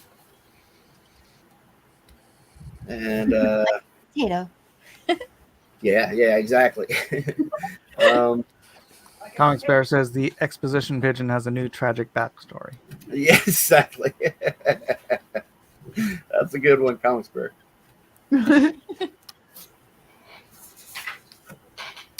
So that's that. And I got the handy dandy oxygen machine that I'm on in the daytime too. It's going to be treatment for a few months or however long the doctors think it is. So I'm healed up. I'm feeling better. I can walk and I can walk for a decent amount of time before I start to get winded. It kind of seems like you're sounding better. I don't know. It's hard to say exactly what the difference is, but well, that's the thing. I want to talk faster. I want to, like when I'm in the store, I want to walk faster because I'm used to walking at a kind of brisker pace, and it just catches up with me, and it's frustrating because you're capable of more, and it's something's fighting against you. Yeah. That's pretty much it, So there's a little spring to your step now. Yeah, exactly. Awesome. So what's this drawing you're doing? It looks really cool. I was sitting here trying to figure out something to get back in the groove of things because I was I didn't want to do a finished piece just yet because of the shaking, and I know I'd just get mad at myself and start tearing up stuff. Okay. Well, it's like I was saying with the walking. It's like I know I'm capable of better, and I'm sorry. Hard for me to look at that and go, yeah, you can do better. Like, okay, I'll take your word on that. It looks great. Oh, thank you. And so I just figured I was thinking of a character to draw, and I was like, I'll just draw a whole character and drawing Doc Samson or something. And just to get some practice in before. Well, if it makes you feel any better, I think you could do better, Kevin. Oh, well, thank you. Wow. Thank you. See, I appreciate the belief in me there, Mike. That was awesome. You know how to make me feel just like awesome. Like I'm at the top of my game. You, bro. That's awesome. You could hopefully do it. Hopefully. Hopefully do it. You can do it. You can do it. You can do the thing. Take his head off, water boy. Yeah. You can kill him. I remember what was that? That was the water boy, right? Yep. Yeah. He was like all encouraging until like he's just like violent. Take his freaking head off. Yeah, they're like, wait, what a second. Yeah, the kids hate me because I do that to them at school. Like I yell that out at them when they're walking into class and stuff. And I was both. You can do it. Yeah. Man, they are so embarrassed and they hate me because I do that. Like, oh my God. No, my daughter just ducks their head down and acts like I don't know him. Stop it, Boomer. I'd be doing Uncle Buck, man. That's what I'd be doing, my kids. Remember that scene where he's like, because the girl's ashamed to see, could be picked up by him in his car. He's a beat up car. Oh yeah. And then he's like, and then she's like, I'm not gonna show up. I'll take you tomorrow in the morning. She's like, don't bother, I won't be there. And he's like, stand me up tomorrow, and I'll walk to your class in my slippers and PJs. Yeah, it's like, oh my gosh. She's like, you wouldn't, and he's like, try me. Try me. That's the best. It's one of my favorite movies of all time. Yeah. Using I love Uncle Buck. Yeah. Just these kids can be a little self-conscious at that age, so use That's it the for best time to mess with them. And I just drive a Mack truck through that. Maisie in that that's the old one, right? Or is Maisie the little girl? Yeah, the little girl. Maisie's the little one. No, what's the old one's name? Oh man, I can't remember now. I know who you're thinking who she is, right? Yeah, she looked like my wife did back then, like in the 80s. Okay, like that hair and everything. It was like, It's funny is that's I don't know if anyone remembers, that's the old AT&T commercial girl. What? Yeah, she was like known as the AT&T girl because she would do the AT&T commercials where she had the headset on and she was like talking to the camera. But she was also in that one sitcom show later on, which is older, called Yes Dear. Yeah, I know she was in something. Was it with John Cryer? No, it was with another comedian, like a Southern guy. But I don't think he played a Southerner in that show. But it's pretty funny actually. Good show. Yeah, that hairdo my wife had like senior year of high school, and it was like the same one. The girl from the French girl from Better Off Dead. Yeah. That's awesome. I love the 80s. You know what's funny is that's coming back now with a lot of the younger, like 20-something-year-olds. Like Better Off Dead? No, the clothes from the 80s and the hairstyles. Oh, thank God. Like the girls from in their 20s, if you go on Instagram, there's a whole community of 80s where it looks exactly like a photo from like the 80s. It doesn't even look like, their interpretation of it. It's like they totally did their research, and the clothes, hairstyles, and makeup, everything's like 80s. And I'm like, cool, man. It's like I was wondering when that was going to come back, because all these styles were making comebacks from the 70s, 60s, but never the 80s. And now it's starting to happen. It's because it was horrific. No, it was awesome. It's better than the crap today. I like those 80s styles, man. I like it too. The poofy hair, spray hair. mullets and Yeah, that was the best. chartreuse Yeah, green mullets were kind of hitting the tank tops. 90s. They're No, 80s. mullets were late 80s. It was throughout my high school. I graduated in 89, so I I was graduated in there. 84. I don't ever remember seeing a mullet. Well, that was early. 84 was the begin. That was practically still the 70s. Yeah, that was like long hair, right? Or no, they still had it's short hair, like preppy hair. But I mean, it depends on what crowd you're in, right? What group you're from. Yeah, Like, but no, like to you a think- preppy? dude. But my graduating class, I didn't, but everybody else had friggin' mullets. I had a mullet well, in you know, high it is school. California. Yeah.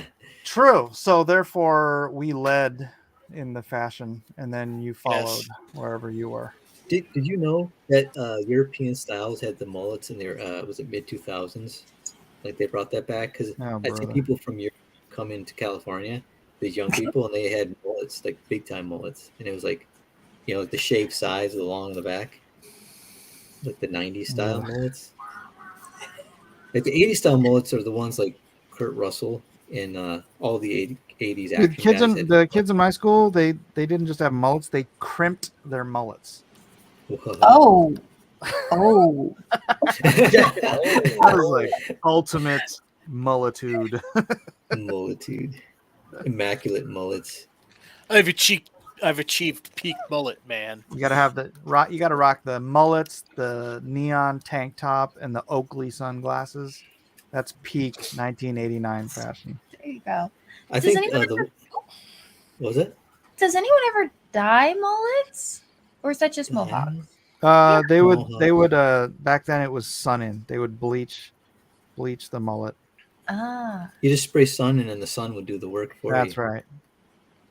Which is essentially just hydrogen peroxide and lemon juice, I think.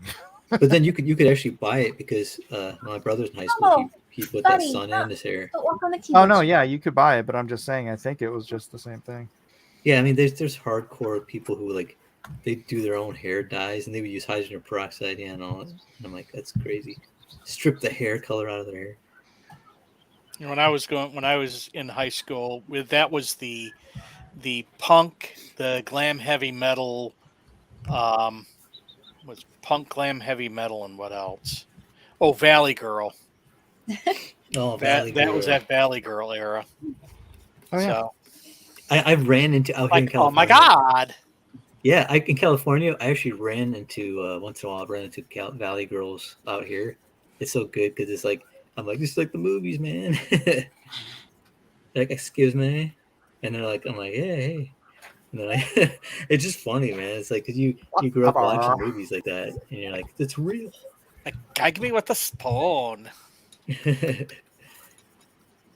There's that movie Valley Girl, which I always thought that was a good movie with Nick Nicolas Cage. Cage. Yeah. Oh, man! Guess what I saw yesterday? Or wait, was it yesterday? Yeah, no, Monday I saw it. I saw the Flash movie. And how did you see that? I got an advanced preview screening because cool. the comic store my wife works at, they gave her free tickets, and it was like we had to wear armbands. We had like a assigned row, and it was all comic book store guys all sitting in the same row. So there's guys from like Kamikaze sitting next to us, and it was good. I was like, they all talk like this. Oh man, it was so good. It was just fun. It was just a fun movie. I'm sorry. I only eat a large popcorn when I go to the movies. Yeah, and yeah. You didn't have to store owner. Excellent. Yeah, it was like you didn't have to pay for it, so that's a good thing. Oh man, I went in with like no expectations because I think I've only seen like one or two DC movies. I've never seen any of the Superman movies. Never seen any of the Batman movies. So I don't know anything. I saw Aquaman in the theater because it was free again, but I didn't know anything. I never seen any of the Justice League movies. Never seen any of those, so I didn't know anything. But I was like enjoyed it. I just thought it was a fun movie. Like I don't think you need to see all of it to, those movies to enjoy it. And it didn't have all the quote unquote woke stuff, right? It was just like no, it just had the groomer as the star twice. Yeah, that's only that thing. That guy is weird. Even in the movie, he's weird. You're like, this guy's kind of weird. accurate. It doesn't. He just his responses aren't like usual responses, like people how they respond is kind of like off. You know what I mean? To regular situations, where you're like, He is the most miscast Barry Allen I've seen in I know. any I don't even understand that. The only reason I want to see that movie, though, it's obviously one reason only. Yeah. Because the real Batman was in it. The lamest Batman ever. Oh man, he cemented this movie cemented him as the Shut your Batman. mouth. Oh Michael yeah, Keaton is awesome. Yeah, Michael Keaton is awesome. Michael Keaton as Batman is terrible. Oh no, man! When you watch this movie, if you watch it, I'm telling I'm you, not gonna go watch that freaking movie. This is like he's the quintessential Batman after watching this. Like all the other Batmans are nothing. Adam West is good though, but yeah, he's okay. I want to rub another man's rooster. I want. What's did you have any post-credit scenes? Oh no, they didn't even have credits. It just when the movie ended, that was it. It was just off. Oh, okay. They told us, the producers at the beginning of the movie, the producers were on the screen. They said, "Hello, thanks for being on this preview. The movie you're about to watch will not be the final film in the theaters, so just so they know it's it's a test screening." Yeah, so we watched it, and it's like you could tell some of the special effects, like the CG effects, weren't good, like the people, some of the scenes. But I don't want to give away. But one of the scenes, like a few of the scenes, give it away, Matt. People were cheering in the theater, and even me, I was like cheering. I was like, "Oh my gosh!" I don't know. Should I say it?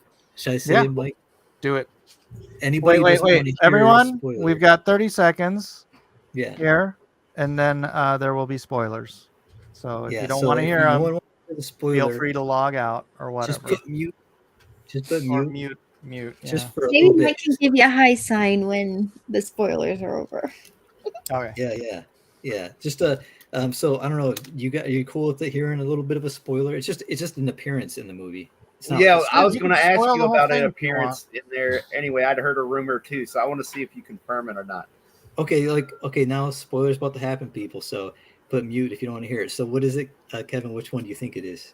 Okay, I don't know. I'm saying that I heard from somebody's videos that there's a scene where he's running through the Speed Force or through something or through time, and they show multiverse versions of different characters, and there's actual footage from Nicolas Cage's Superman fighting the giant spider from the movie or something like that. Like they completed some footage or something for it, and that there's a Christopher Reeve where they touched up something digitally with Christopher Reeve in it as well.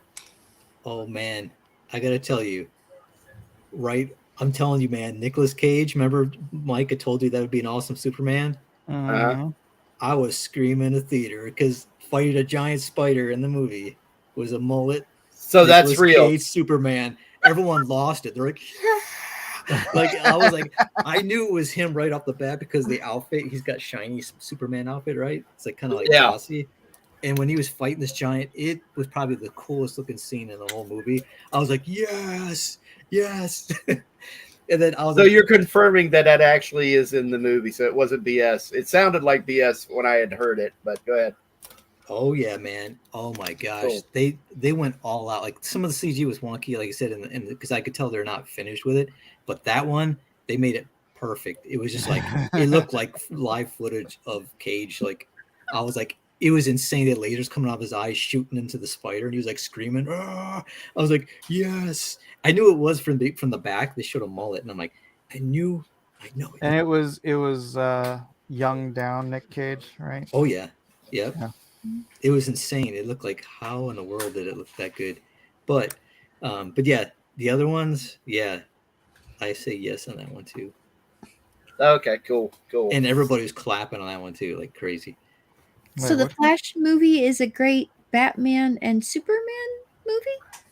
It's mostly Batman, but they do have cameos. From all things that I can tell, and I don't. Okay, if we're talking about it, just tell me to shut up if I get into something you don't want to know or whatever. But most of it's taken from a story called Flashpoint, right? Where Barry wakes up and his his mother's alive, and from his origin, his mother dies. And Yeah. but his mother's alive, and then in the comic story, There's no Superman. There's no Superman, and Bruce Wayne's father survived that night, and it was Bruce Wayne that was shot. Oh. Thomas Wayne was Batman. Yeah. That's what my friend was telling me. It altered the timeline and changed all these things, and Barry didn't have powers anymore. So he goes to try to find Batman, and then he discovers that Batman is actually Thomas Wayne, but he's trying to get his powers back so he can go back and write. And unfortunately, he would have to. He's trying to figure out. He thinks that the Reverse Flash was the one that set all this stuff screwy by traveling back in time and messing up everything. But then he finds out that he actually did it, or he realizes, or he had forgotten, or something had happened where he had amnesia and didn't remember that he had actually went back and changed it. Yeah, they replaced the Bruce Wayne's dad with actual Michael Keaton, that alternate reality Batman, right? Yeah. So that he is actually really good in this, man. I'm telling you, if you watch it, you're just like rooting for him, because you're just like, they made it so cool because they put things in this movie from the original Batman, like 1989. It's like even like scenery from his mansion, exact, like everything. Oh, cool. It looks. I'm like, we're all freaking out over everything they did. It's like, oh my All right, god. give me a second here. I got a 10 spot from Fuzzy Creature. Says Blacklist Universe, you were talking earlier about not doing YouTube. I know it's only 15 people, but I do appreciate this and like you and the others. Thank you, Fuzzy. Aww, thanks, Fuzzy. Hey, thank you. Thanks, Fuzzy. Thank you, Fuzzy Creature. Appreciate you, buddy. Yeah, I'm still in this sort of. Oh, by the way, it's okay for no spoilers anymore, I guess. Oh, yes. Just in this limbo land on the whole YouTube thing, because I don't want to. I don't know. Maybe after I finish this book, if I have more actual free time, I can dedicate some time to doing some YouTube content. Because I don't know. I was talking to Doug the other day about it, and like, man, he's kicking freaking butt.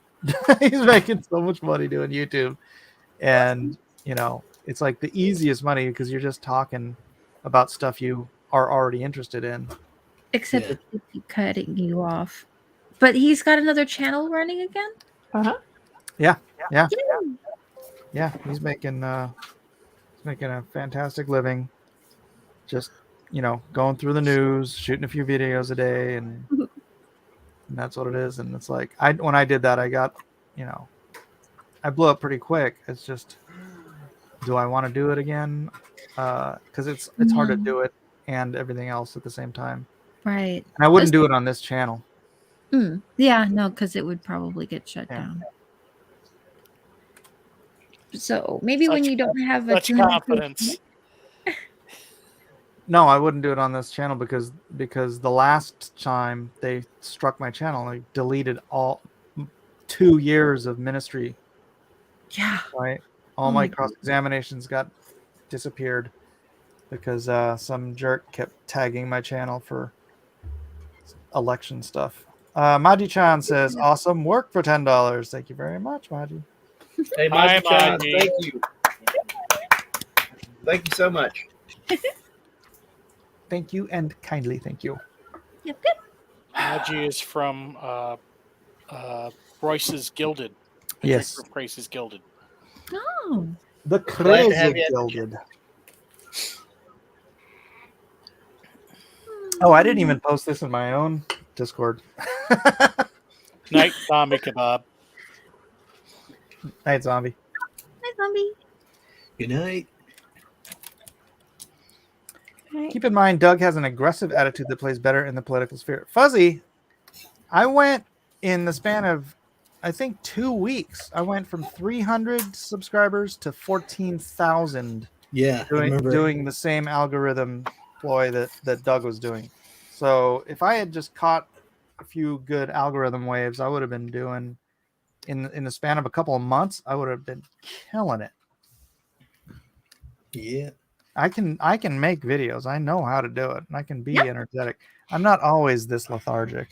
It's just drawing 200 pages of a comic will do that to you. Yeah, I'm on page 113, I believe. All right. It's Wow. more halfway there. That's cool, man. I'm only on page 50. Man, I'm starting to crank it though. I realize it's funny. It's like I start realizing what I need to do to get myself faster on certain things, and like style wise. But I now that I'm in this project, I can't change a style in the project, so I gotta keep it consistent. You know what I mean? Yeah. That's always the hard part. Is like you're like, oh wait, I could do this to cut corners, and I can't now. I already did. I did a style. Going back established it. Yeah. So there's another project I might be doing, which I can introduce a style that's quicker from the beginning, so I could do it faster. But I'll see. I wonder if there's a way to like work out a design Bible or something before you start on a project. Brandon, that'd be fantastic. If your Rumble could keep YouTube honest, that'd be great. Yeah, that'd be great. Because YouTube is the one with the great ad revenue. If you can get into it, get in on it. Yeah. Dude, remember that Instagram little video I made, the reel? Yeah. It's all up to 16,000 views now. I'm like, what the heck? It just keeps going crazy. Are you still making more? Yeah, I'm actually starting to plan another one. I thought, it's probably gonna die down because it's already it's been a while. No, and man, that's great because that's evergreen content. If it's still going, that means you can every time you plug in a new one, the people will watch the next one or your previous one too. Yeah, cool. I even got out of subscribers out of it. I think I got 50 new subscribers too. There you go. So, cool. But it's got over 16,000 views and over what is it now? It's got 4,152 likes. I've never had anything get more than 100, a couple hundred at the most likes. So that's crazy for me. I'm like, what? That's awesome. And it's fun. It's something I just put together fast. I didn't even It's always that way. Yeah. But that's what catching the algorithm is like. All right. It's like you find something that your audience or an audience freaking likes, and you keep doing stuff like that, and that's how you build your audience. Yeah. It's crazy. I saw this one guy, he makes short music videos of positive metal stuff. So he'll do really raw screamy metal songs about how important it is to clean things and that you need to take time for yourself to learn new hobbies and take care of yourself, and it's good to throw out old stuff so you don't get a cluttered house. So I'm like, that's nice. Oh, that's funny. If you ever need to get some cleaning done, just put that on. That's cool. Screaming metal about clean. Yep. That's life-affirming death metal. Life-affirming metal. Yep. Well, I've actually listened to some metal where they took video game music and turned into metal, Flutari, that's pretty cool. Like Metroid or something like that. Yeah, I've heard that with Mario Brothers. Oh, really? Yeah. That's a great piece of music.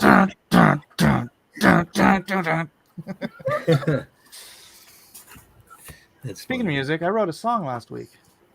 Did you? Did you really, or is it AI wrote the song?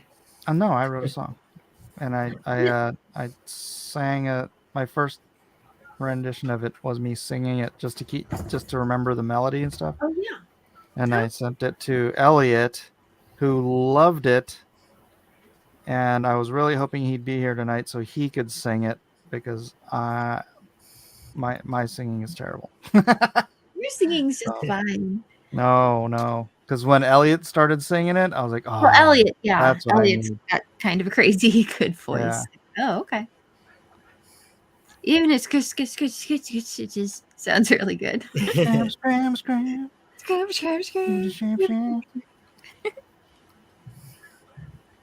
So, did you come up with words for your song, or just scram? Oh yeah. Oh, okay, nice. I'm not gonna sing it. I know. You need to wait for Elliot so you can have the grand And we're reveal. glad you're not. There goes Max. Well, now I am. There you go. See, now you did it. I can just do the melody without actually singing. Good going, Jeff. Hold on. Let me see if I can find it. Oh, scream, scream, scream, Scream, scream, scream, scream, scream, scream, lemon scream.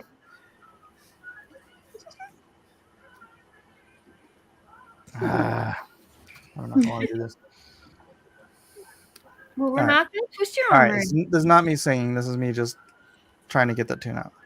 Days go by and then it's weeks and years come soon behind. Just trying my best to figure out what future I may find. You've given me all that I have and all I'll ever need. Your blessings are uncountable, but still I have to plead. All I want to be is a tool in your hand. All I want to know is that you have somewhere for me to stand. All I want to be is a tool in your hand. Use me, Lord. Help me know your plan. Tired of living day by day, morning, noon, and night. When I know deep in my heart there's battles I should fight. I'm scared to make the wrong decision, scared to take a path without knowing if I'll find your pleasure or your wrath. All I want to be is a tool in your hand. All I want to see is where you want to plant me in this land. All I want to be is a tool in your hand. Use me, Lord. Help me know your plan. Everything before me seems a predetermined tale. Get up, shower, go to work, and don't forget the mail. Such routine leaves little time to build your kingdom come.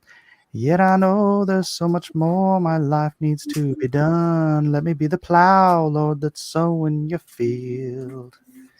Let me be the sword, Lord, that one of your angels will wield. Let me be the spade, Lord, that's digging your well. Let me be the pen, Lord, that writes all the stories you tell. Show me what you want me to do with my life. Let me give my time, talent, treasure, a glad sacrifice. Let me know for sure there's a plan from above. Show me that I have something to give the God that I love. All I want to be is a tool in your hand. I don't want to be measured wanting when you needed a man. All I want to be is a tool in your hand. Use me, Lord. Help me know your plan. Bravo! That was beautiful. Unsubscribed. Yes. Hi, Jiminy. Hi, Jiminy. Stop it. Yeah, I love the key change. That was cool. Actually, that's not bad at all. You're 100 times better than my brother. Thanks, Bob. My dogs are howling. Yeah, so Elliot loved it. So that was my Good. Well, we still have to hold him to singing it too. He can't just slip out once and then not. I told him, I was like, you have to memorize this and then sing it on Wednesday, and then he didn't show up. So Well, I suppose you could write it Oddly, out. he didn't show up. Mhm. Dude, you gotta sing this. You gotta sing. Oh yeah, yeah. Gotta sing my song. I'll be dude. there. Yeah, I'll be there. Hopefully, he's doing all right. Hi, Jiminy. View numbers dropped by at least 50%. Thank you, Jiminy Cricket. Very helpful. King Bob saying nice key change. Thank you very much. I don't know if I highlighted that already. That's it. It came out nicely. Number of people watching has gone pure Bud Light. What? Nothing. Everybody like and share. Absolutely. Everybody like and share. Share it on your Twitter. Share it on your Facebook. And I know the Lord appreciated it. It's such a heartfelt message. Comics Bear says Mike should drop everything and become a Christian rock lead singer. There you go. Hi, Jen. Hi, Nolan. That's funny. Your teacher's hiring. fire, says Punching Pandas. Actually, Elliot, that's funny. That's Elliot said, he's all, maybe you should be doing this. That's great. I'm like, yeah, I'll just drop my whole 30-year career. Start writing music for my worship band. Well, you know, songwriters are important too, even if they don't do all the performing. True. Or you can And it have is the message that's important. Mhm. What instruments do you have in mind? King Bob, I didn't even know what a key change was when I sang that. And everyone that knows anything about music, when I played it for them, because I recorded it, I'm really bad.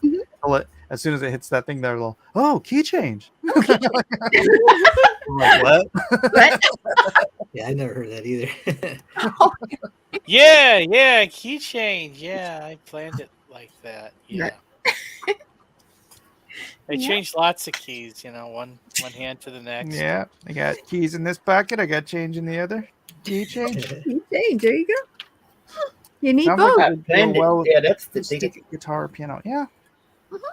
Depends on who's singing it.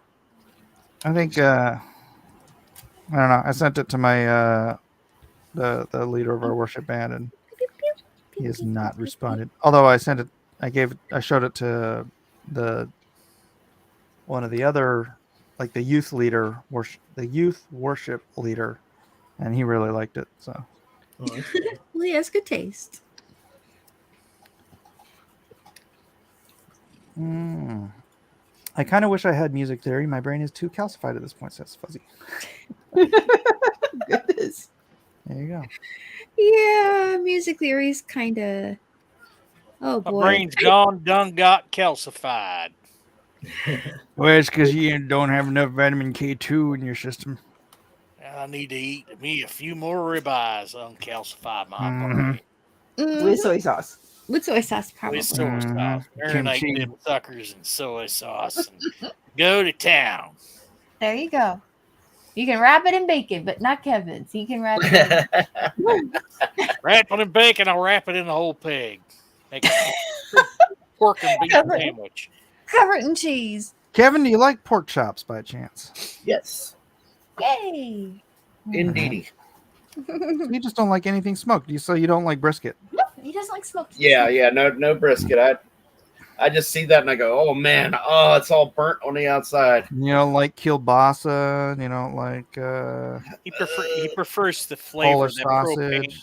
Nothing with that smoky flavor, huh? He prefers Not the flavoring really, that propane. except for there. I'll make an exception for cheddar wurst sausage. Is that sausage with cheese in it? Yeah, it's got cheese in the middle. There you go. Have you ever had smoked cheese before? Yeah, Gouda. No, not that I'm aware of. That might be a conflicting feelings there. I'm not sure how you could if you have a smoker, how do you smoke cheese? I feel like it would have to melt. They do. I think it's called cold. Well, you take the cheese and you roll it up into papers, and then you That could be all it. kind of smoking. Punching Panda points out it ain't burnt. That's the bark. The cheese has bark. No, the brisket. Oh, okay. Yeah. Well, it looks burnt to me, man. That's all I'm saying. I once had a smoked prime rib, and oh my god, it was awful. It was awesome. Oh, Not awful. okay. Awesome. It was awesomely awful. Nope. No, it was Prime rib awfully sauce. awesome. Awfully okay. awesome. There you It go. was awfully awesome. Hmm. What about barbecue sauce? That's Oh yeah, that's good stuff. It was kind of hard to keep it on the grates. Yeah. yeah, that's true. Just go straight into coals. Beans don't burn on the grill.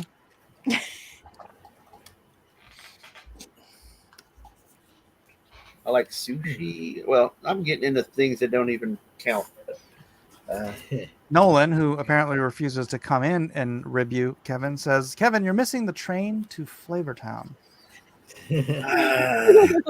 Maji-chan says that smoked cheese is sealed in a smoker with very little heat. There you go. We have a restaurant in town. I don't know if they have it out there on the West Coast, but it's called Mission Barbecue. Ooh. Yeah, And we got one of those up here too. yeah, and we go in there a lot of times, and I've had the brisket there. That's how I kind of judge it. And man, and even then, I'm kind of insufferable there because I can't stand the smell of because it's a completely smoky smell when you go in there, and it just permeates everything. And I'm not a big fan of that either. But a lot of their food's good. I can't stand the smell of it. So it's a Texas style barbecue, or what? Yeah, they have brisket, and I don't know if that answers your question, but they have brisket, and then they have all kinds of smoked meats, whether it's chicken or just whatever you can think of, steaks and things like that. Yeah.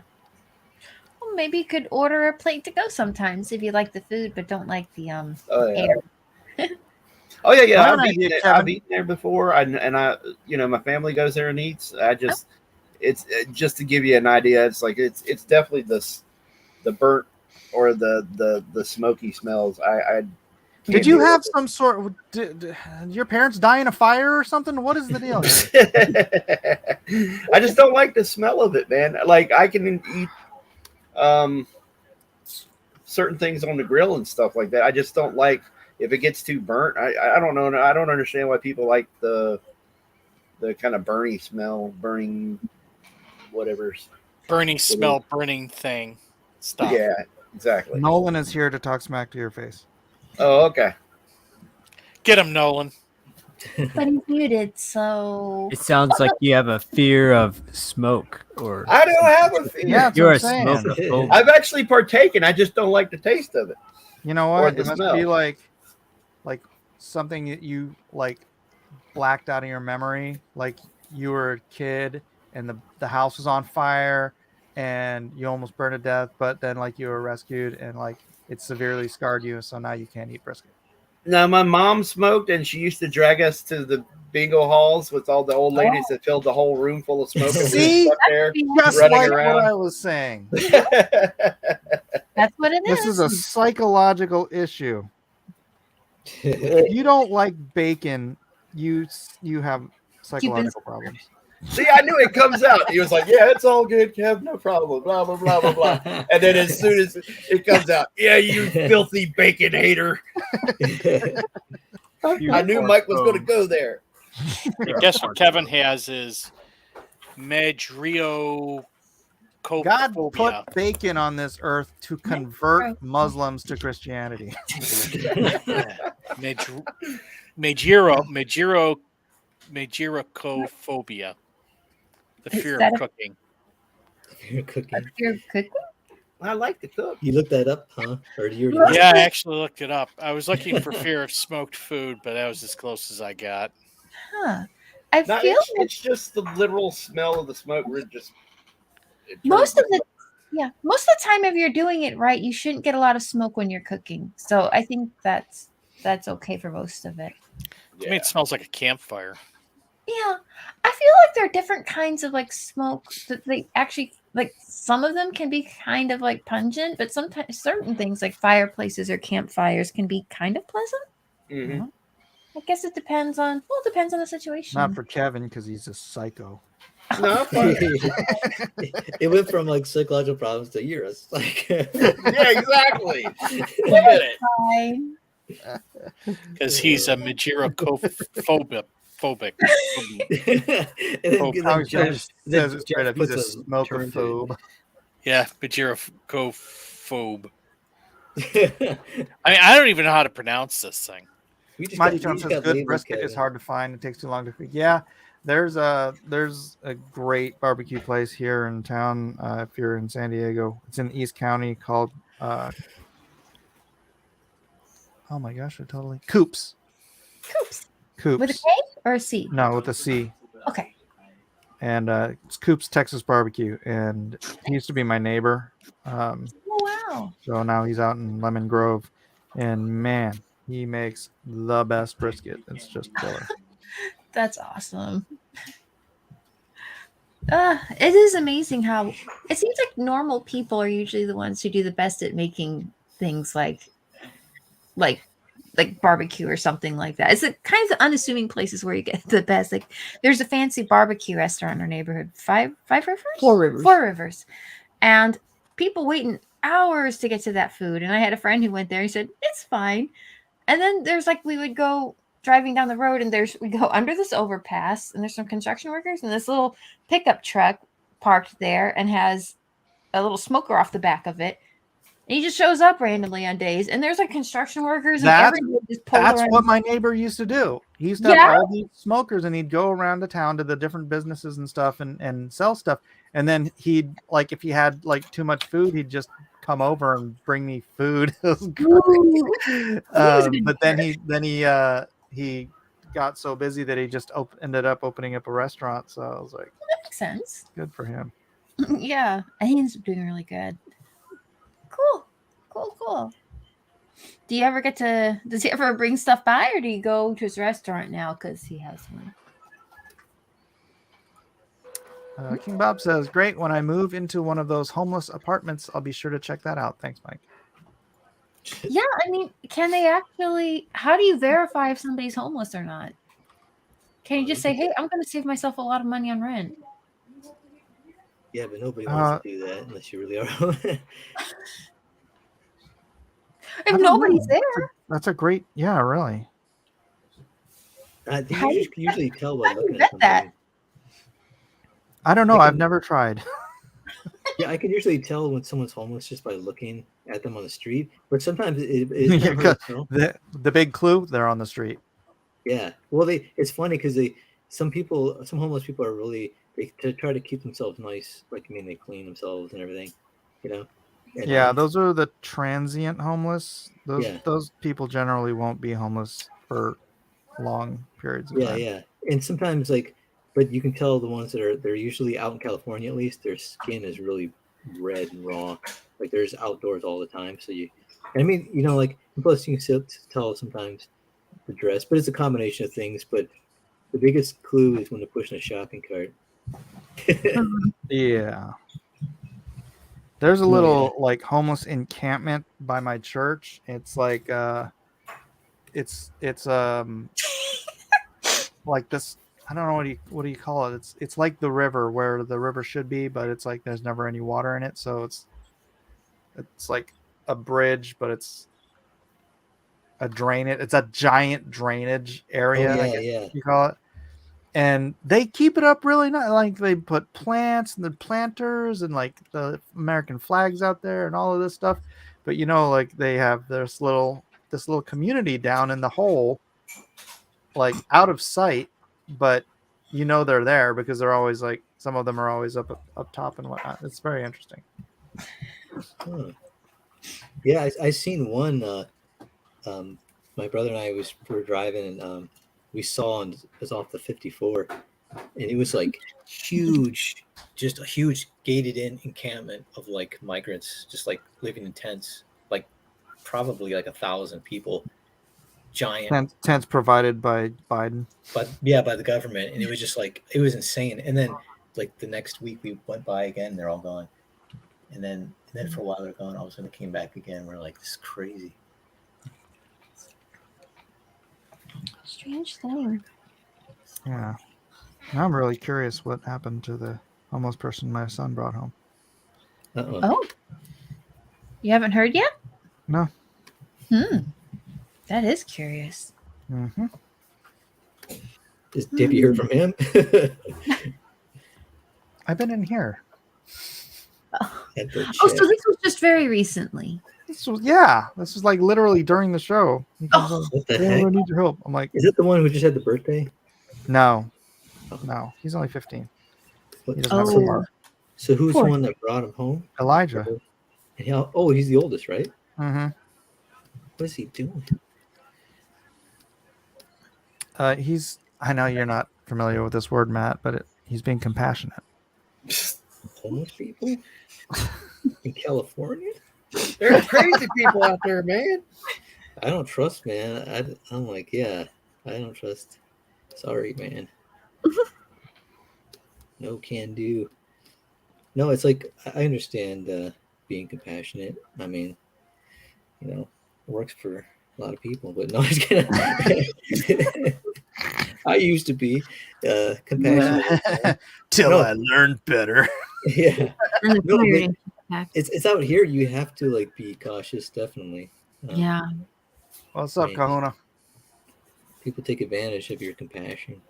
Matt's like, I used to be one of those people. Now I wave as I watch them go by. Yeah. I just remember something my friend told me once. Scrape them off. Oh yeah. Sound advice. Mike, you're sitting in my spot. Thanks, Lumpy. Scrape them off. Scrape 'em off.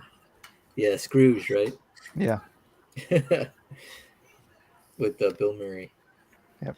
Nancy Allen. No, seriously though, my grandpa used to always help. Like he had his church, he would always help homeless people and give stuff, and he did it all the time, and he still till he passed away he did it. And but it's like some people he just was like they come up asking for help, and he seemed kind of cold to some people. I'm like, why? Usually he's like always just giving, and then I'm like, what's going on? And then he's like, this lady, I helped her like multiple times over and over and over, and then she just comes, uses you, and then goes back into what she wants to do. So she only does it if she's in a bind, and then she gets back into it. She just had no she's not she making didn't care. Yeah. She was not gonna get into change anything at all. So he's like, it's just a waste of your resources, really, because she just used you knowing that she would just go back. It wasn't like I struggle. It was like her gimmick thing. Yeah. Nope. But I was surprised because back then that's when Grandpa taught Matt the lesson: scrape them off. Yeah, scrape them off. And I'm like, okay, Gramps. An emotional thing.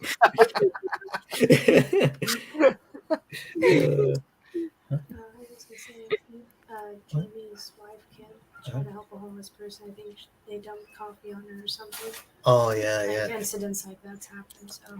Yeah. I mean, that's me. You gotta be careful because, like I said, it depends. Like it could be mental problems, drug use problems, like everything you think of. And like I said, there's some people who really legitimately just need help, and they want help, and it's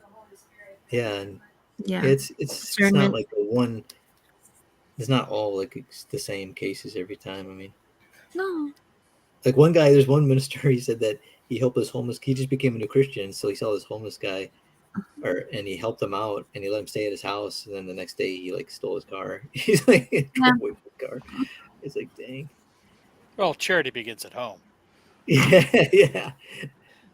He's like, well, I already have a homeless kid living with me. They're all homeless, Mike, aren't they? No, not.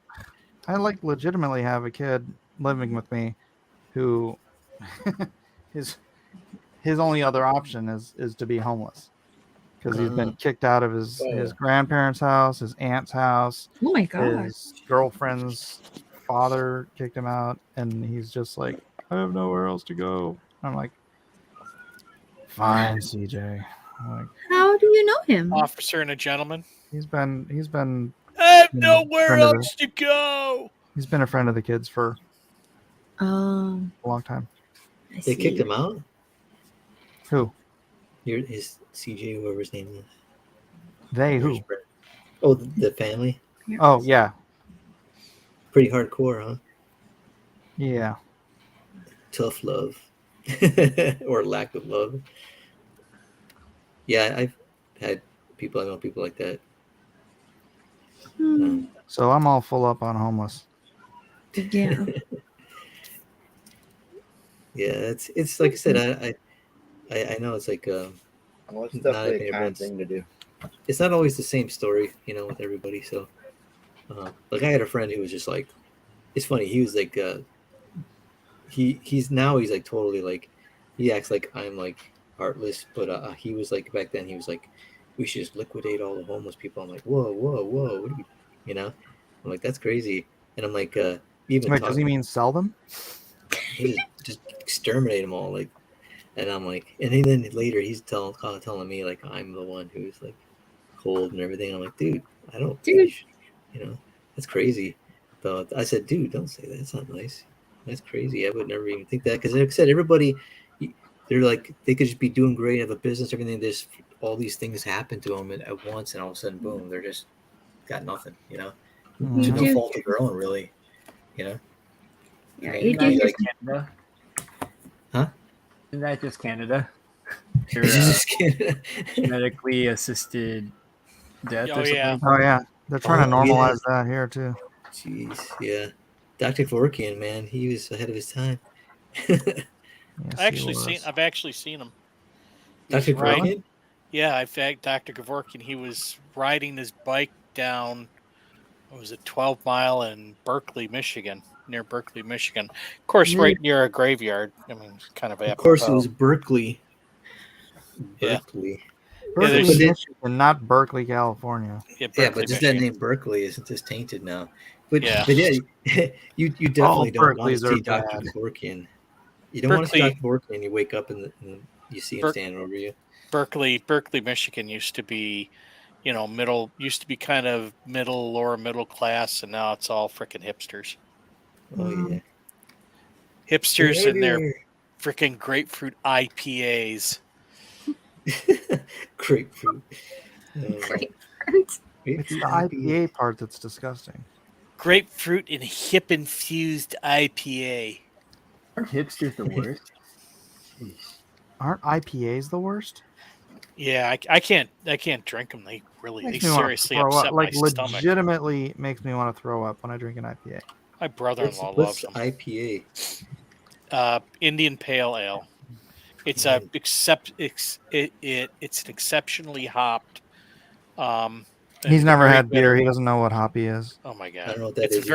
It's a very bitter beer, and it was made by the Brits back in the colonial days, and they added a lot of hops to it to preserve it for the long voyage, all the way from Britain to India. So that's why it's called. They added a Indian lot of Pale hops Ale. to it because it was spoiled and they couldn't sell it as regular beer. So Well, the hops do preserve it. So I it's wouldn't really call bitter? that preserved. It's really bitter. It's very bitter.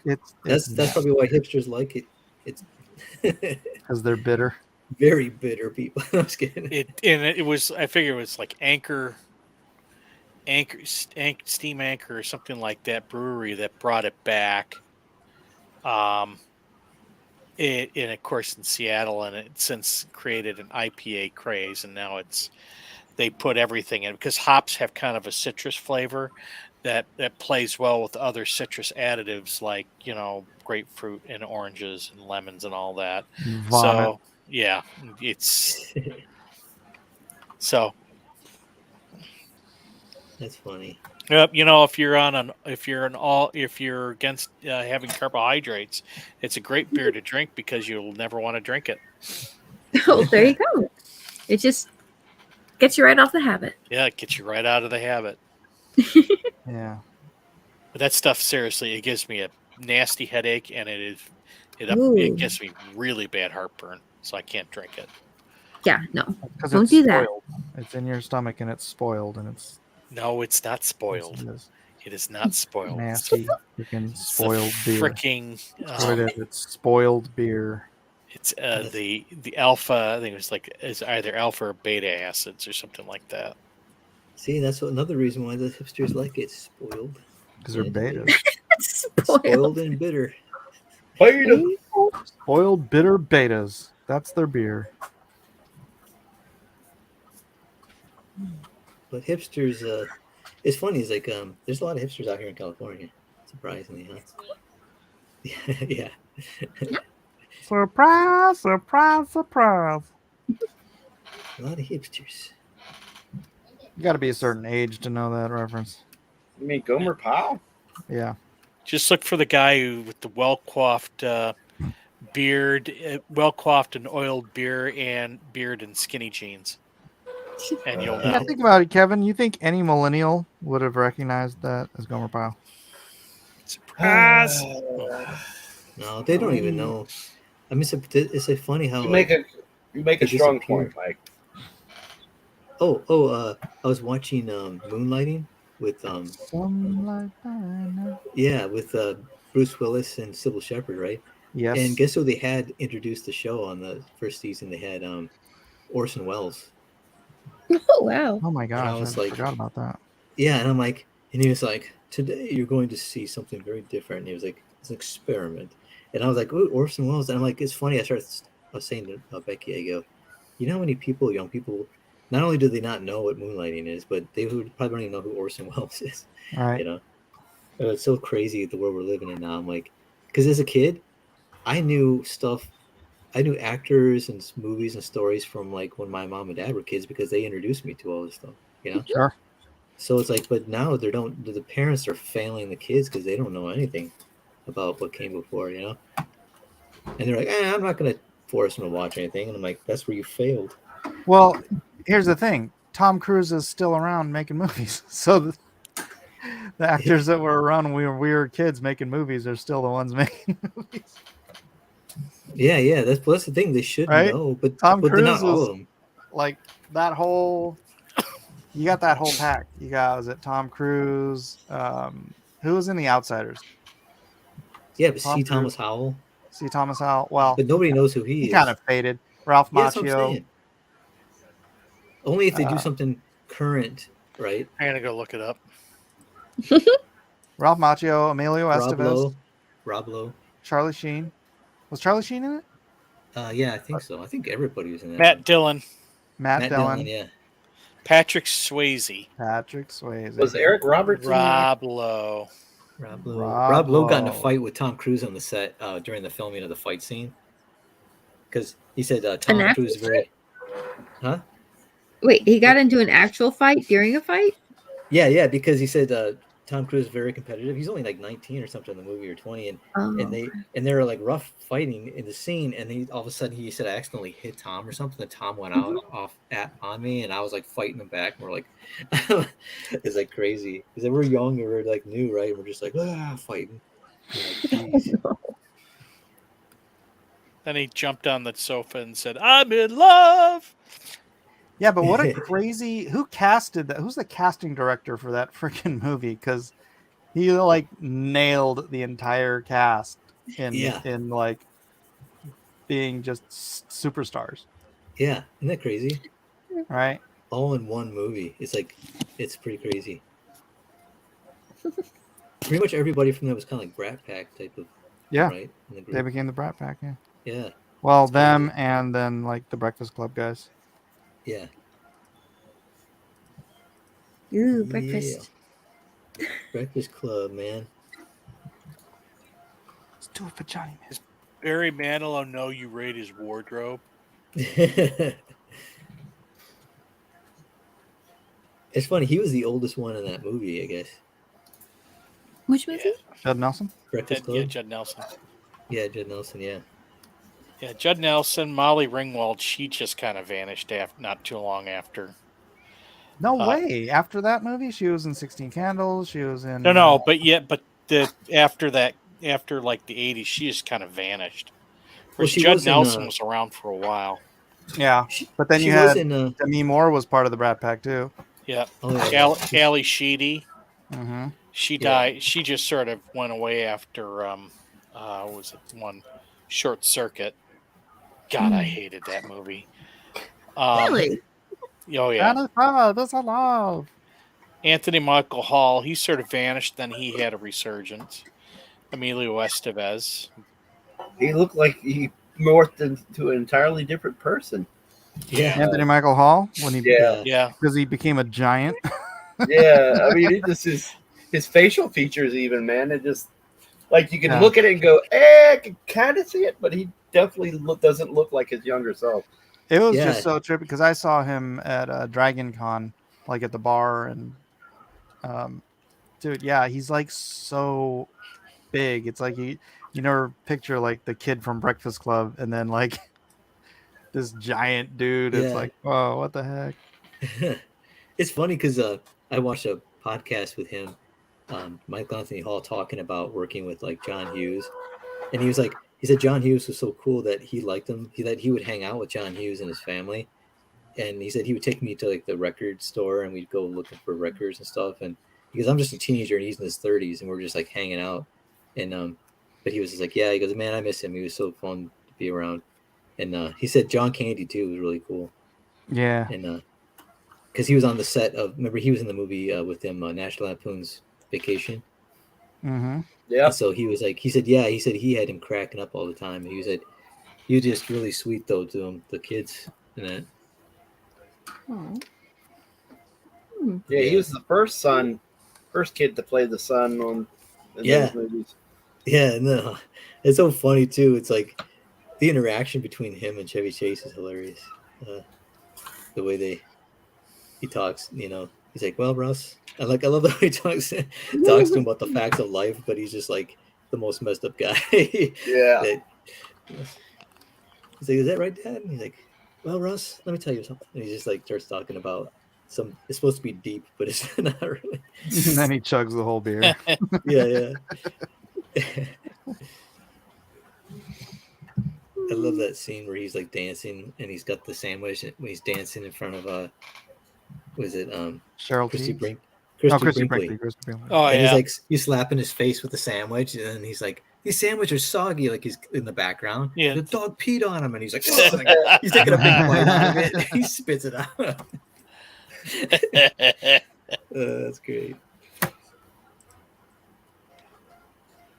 Yeah, it's like lowbrow humor, but this is so funny, man. His stuff, the National Lampoon's movies. I'm usually not into lowbrow humor stuff, but that man cracks me up. You know, the thing is I can think of just about every movie that we saw, like in the 80s, as being fantastic. There were very few of them, and I'll be hard pressed to remember any good movies nowadays. I mean, the D&D movie was good. It was fun.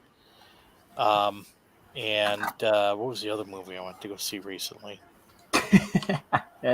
Guardians of the Galaxy was good. Yeah. But I mean, there's like not a movie out there I really want to see. John Wick 4? You know what? I'm tapped out on that. So it was. I think it was. It's so much better than John Wick 3. It's probably my second favorite John Wick movie. Because the first two, he had he had like some sort of. There was like a reason for him to be doing what he was doing, right? And there was a certain urgency.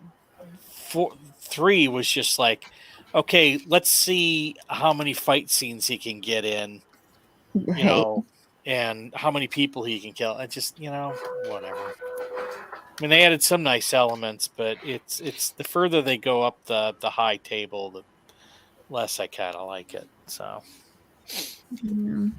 I guess it's hard to figure out. I mean, the first story was just kind of a tragedy, but how do you keep adding on to that? I mean, exactly. Yeah, it kind of reminds me of. It was really they just kind of jumped the shark with 3, and then they got back on track with 4. Yeah, because the first 2 one was, like you 2 said, was more really serious. good, and then 3 I just didn't care for. I don't think I've only seen the first one, and maybe what was the one with Halle Berry? Which one's that? 3. Okay, 3. Yeah. Yeah, I think you could just skip 3 if you're like telling somebody to watch the John Wick movies. Just say it's a trilogy. It's a trilogy. Just ignore the one that's. Whatever happened? What happened with the Berserker comic? He was like. I don't know. I haven't got mine yet. They're still doing it. I think it's gonna be finished by someone else. What? Ron Garney's not finishing it? Oh, he's dead. What? What? What? Preserved? What? You're talking about the Keanu Reeves one, not the Japanese. Oh, gotcha. The other one. Yeah. Oh, okay. Oh. And I did say Berserker. I didn't say Berserk. Ah. Yeah, Berserker. I thought the same thing. Damn it, Nolan. He's a try-hard manga guy. You heard it first here on the Blacklist universe. Hey, your manga credit which went up though. Your cred which went up. Yeah, you I haven't passed read it them. out. I haven't read all of it. No, Yeah, I haven't either. But I mean, the art is really good. But yeah, it's pretty like graphic and kind of it's gruesome. pretty So messed up. I'm not really into that either. So, but I do love the art style. I tried reading like through it, but it's like Nope. just. You ever like watch something pretty disturbed and then like have nightmares afterwards? Yeah. Also, you're That's the like, feeling I got. you're like, I don't think God's happy that I watched that. Mhm. You're like, this is not Or good. at least Like, it's yeah. from my soul. I could see that. I mean, you can probably figure out all you need from the art by just, looking up some panels and Yeah, promotional that's art what I do. online. Yeah. It's kind of like, you ever see Gantz, that comic? Can't. Mm-mm. Gantz, it's G-A. I don't want to spell it because then people won't check it out. But I never recommend that book because it does have some graphic stuff in it. Oh, Like, there's real, you know it? Huh? yeah, there's like a Netflix show on that too, right? Yeah. The first Gantz movie is really cool. It's so well done. It's almost like a John Carpenter film. The way the lighting is really heavy, black space and everything, and it's really done really well. So if you want to watch out the first Gantz movie, watch that. It's violent because it's like they have these guns when they shoot these basically creatures, the aliens. They explode, but they don't explode till like maybe a few seconds later after you shoot them. It looks like nothing happens, like, and then nothing happens, and all of a sudden it's like like Fist of the North Star type stuff, right? And but the story and the premise is actually pretty good. It's like this selfish kid ends up becoming like this. He's kind of perverted, selfish kid, and he ends up becoming like this heroic, selfless guy, throughout the story. So it's a positive thing, and he falls in love with a girl because he only likes like Japanese idols, like really famous models, right? And he doesn't like any girl that's plain. But then at the end of the story, he falls in love with this girl who's considered the plain girl, but he just loves her, and he's like trying to save her from like these invasion, and he's like putting everything on the line just to try to rescue her. It's pretty crazy. She's just this Crazy. quiet, girl. It's so good. It's like he's like, for instance, he's fighting in the story. If you die, like you get like teleported into this room, and it's like it's like digitized. It's like almost like a scanner. It puts you together like a laser scanner, like 3D prints you back into this room, and then there's this giant black ball in the room, and the ball tells you have to kill this creature. So everybody in the room, they don't know each other, and they all have to get these weapons that gives you in these suits, and just power suits, and you have to go and try to kill these things in the city. But the weird thing is nobody can see you at the beginning, right? No one sees you.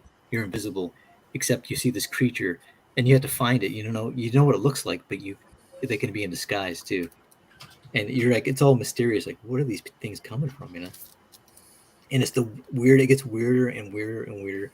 And the deaths, that if you die before the game's over, then you can't come back. But if you get your arms blown off or something like that, or hand blown off, and you win the game, or anyone wins the game, you get 3D scanned back into the room whole. It's just a crazy concept, but it's pretty cool. But then I can't recommend it, like I said, because it just got some stuff in it wrong. I didn't see that. I saw the manga pages online, and yeah, it's the beginning of it's got some messed up stuff, and then it gets. But no, yeah, I wouldn't recommend that. There's actually a movie on. Just keep talking about it. Well, because you can watch the movie. Don't go on check Netflix. this out, but this is what it's all about. Watch the movie on Netflix. That's actually pretty entertaining. Oh. It's a live action. I mean, not live action. It's CG. Does it work around some of the upsetting stuff? What was that? Does the movie on Netflix work around the upsetting elements in the story? I mean, it's got like some gore in it, but no, it doesn't have like any of the. I'm trying to think. Actually, no, it does have some pretty weird stuff. Like, for instance, one of these creatures or aliens, it like can change shape, but it morphs into like all of these human bodies into one, like human bodies that turn into a giant like body, like a woman. But it's all like it's kind of gross. It's like naked bodies all turning into one giant body, but it looks just like a mound of flesh. I don't know. It's kind of gross. Yeah, I could see that. Maybe they're into that sort of thing. Yeah, it's something that you would never even think of in your imagination. You never would even think that. You don't want to think about it. But then it's basically they're fighting these creatures to save people, and that's the only element I guess I like. It's kind of like zombie movies. I don't like zombie gore and all that, but I like the element of surviving and trying to save your loved ones and all that type of thing. Mm. I don't like horror movies, but I like the survival aspect of stuff. I guess that's what I'm into. And the moral dilemmas that happen inside of that story and how you overcome that type of thing. I think that's what I like about it. Yeah. But like I said, other people, I don't recommend it because they'll be like, I just want to see because the gore. King Bob enjoyed it on Netflix. Oh, he saw it? Yeah. Yes. I think it's called Gantz Zero or something like that. But it's kind of pretty frightening on some of the creatures. So I wouldn't recommend it if you don't like that stuff at all. You keep saying that. You keep talking about it.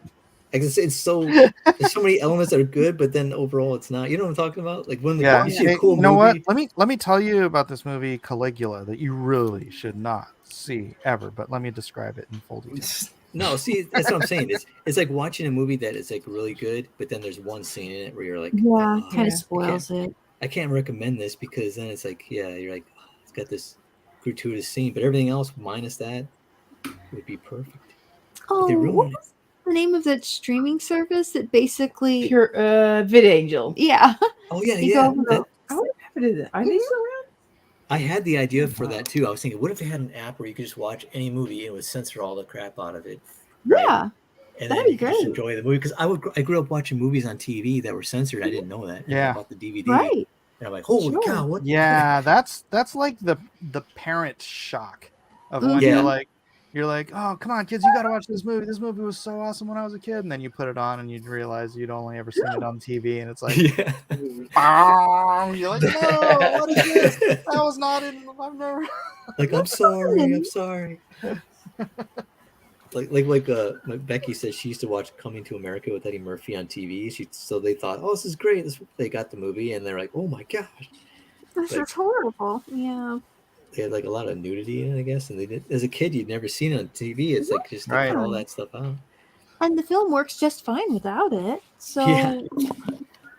why not just But also back then they didn't have PG-13 the rating, so anything that had Right. nudity in it was like rated PG. Right. Yeah, yeah. Right. Surprise! Exactly, man. Yeah, it's funny how hardcore, like some of those old movies, they were like they can take this stuff, even PG-13. It used to be, well, later on it was like limited exposure, but yeah, Hmm. it's basically like an R sometimes. Yep. Yeah, these movies will make boys into men. Yeah. Yeah, I watched some movies I wasn't supposed to as a kid, and because they're at a friend's house, he's like, "Hey, we got this Arnold Schwarzenegger movie," and I'm like, "Oh, cool," because I just want to see the action, The kid, you just want to see like some guys get shot and And jump shootouts and all that. fighting. Yeah, ninja. Yeah, you're like, yeah. And then Car I had some chases. scenes in it that I wasn't supposed to see, and I'm like, oh, Yep. it kind of scar me, and I felt bad. I'm like, oh no, man. Yeah, I don't care about that stuff. I remember going to a kid's birthday party, and they played freaking Friday the 13th, Oh my What? god. and I swear I was in must have been 12 or something. Yeah, no. Jeez, I don't think so. Yeah, man. I didn't care. I mean, like, Yeah, as a kid, you're like, oh, I wasn't allowed to see this, so because I Cool. could see this. I get to see it now, man. Cool. Yeah, like we watched, was it Commando? Remember Arnold Yeah. Schwarzenegger Commando? And I written just by like, Jeff Loeb. really? No, Yep. no. It was like well, maybe it was rewritten because what's his name? Stephen DeSouza. Stephen E. DeSouza wrote the Commando. I think we've had this discussion before. Commando was written by Jeff Loeb. I think maybe it was. Rewritten. I don't know about rewritten, but Oh, here's the thing. This is what the story was. They actually started filming a Commando without Arnold, but then somehow everything stopped, the budget, or something stopped the film, and then Arnold picked up the rights, him and his buddy, and then they remade it and they had the script rewritten. So that's probably what it was. Hmm. It had a different actor, and I can't remember who it was. Oh snap! I forgot he has got one. That's cool to know, though. Jeff Loeb, man. I met him. I sat next to him at a con. He's just a weird cat. Yeah, I've known Jeff Weird since cat. like 94, I think. Oh yeah. Yeah, I sat next to him and Tim Sale at WonderCon one year. Gosh, I think that was might have been 93. That might have been when I met Ali Garza too, before Ali went to Wildstorm. But yeah, we just hung out all weekend, and so we were friends. I mean, we didn't call each other or anything, but we'd see each other at cons and stuff. So That's yeah, nice. good guy. In more Yeah, he was civilized nice. times. Civilized times. Ultimate Kahuna said, "No one asked, but I was born in '94." 94. 94. Sweet summer child. Your parents know you're up this late? Yeah, cover your ears. We're about to talk about some movie. How old was But I bet a lot of was it who was saying it? Was it you saying it, Jeff, or was it Kevin? They're saying that like a lot of, or Mike was saying about some of the actors from the 80s are still making movies like Tom Cruise. They still know who he is, Top Gun and all that stuff. Yeah.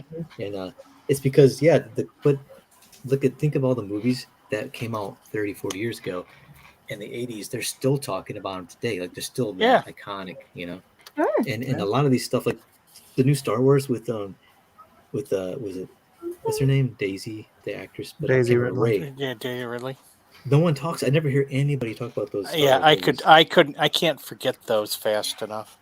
like nobody talks about them. But if you think about it, take a look back in the '70s. Look at all the movies in the '70s. People still, they're freaking iconic, like all the Dirty Harry series and spaghetti westerns. Of course, those were in the '60s. But And Martin Scorsese.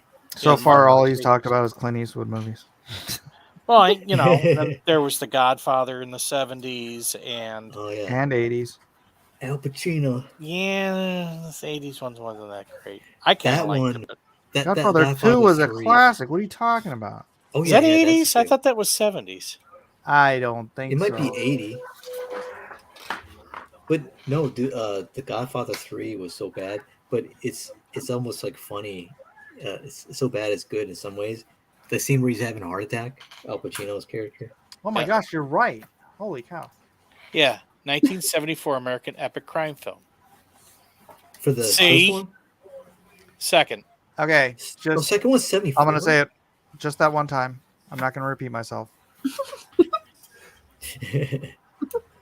So save it for posterity. I don't think Godfather 3 was as bad as everybody remembers it, especially by modern standards. Oh man, Yeah. he was having a heart attack and he was like hitting himself in the chest to like revive himself while he's like, ugh, just a big one. And he's like in the kitchen, and I was like, oh my gosh, I was laughing so hard I was crying.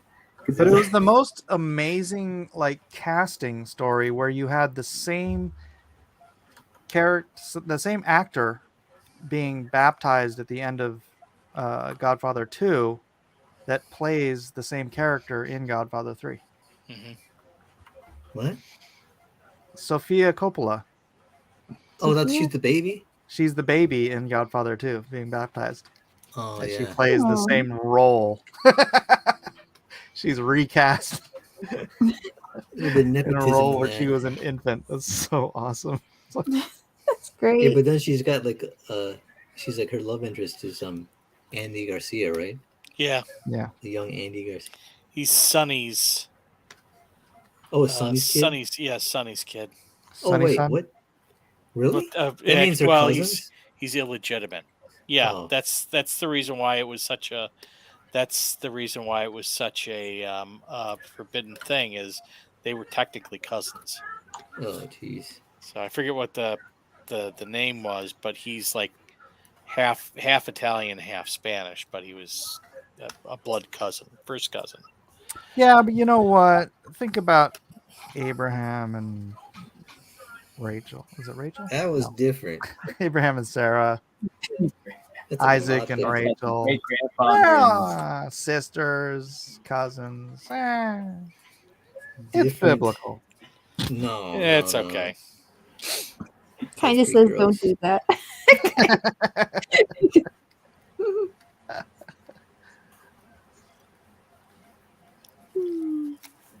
Yeah, but remember, those laws are for the Jews.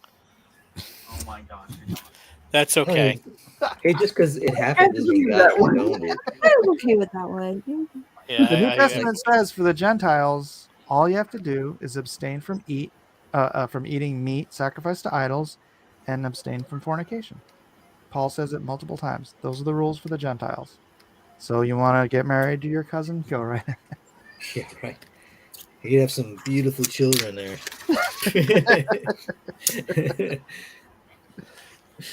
Oh, man, we've seen that happen in. I don't get in trouble. Well, but was it what's that one guy that we don't see anymore hardly on TV? He created Vice magazine. Oh, my mind's blanking out his name. Kevin McGinnis. Yeah, Kevin McGinnis. Oh god. Like he was on Joe Rogan and he started talking about in the Middle East. He goes how they were talking about how they're killing people and suicide bombing and everything, and he's just like, yeah, that's because most of them are inbred. And then Joe Rogan's like, oh my gosh, that's not cool, dude, to say that. And he's like, no, it's true, look it up. And so like they look it up, and Joe Rogan's like, holy crap, he's like 70%, 75%, or 73% or something like that. Like Saddam Hussein was married to his cousin. Oh. Yeah.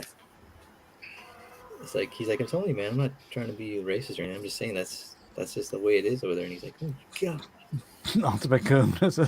Their family tree is a palm tree. Oh my god. I never heard that one before. Wow. Yeah. Wowzers. How do you create? Does anyone know how to create a perspective like lines with Clip Studio? I think I'm just gonna have to do this by hand. I don't use Clip Studio. Like a grid to check your. Well, I was like gonna a- do like those speed lines. Ah.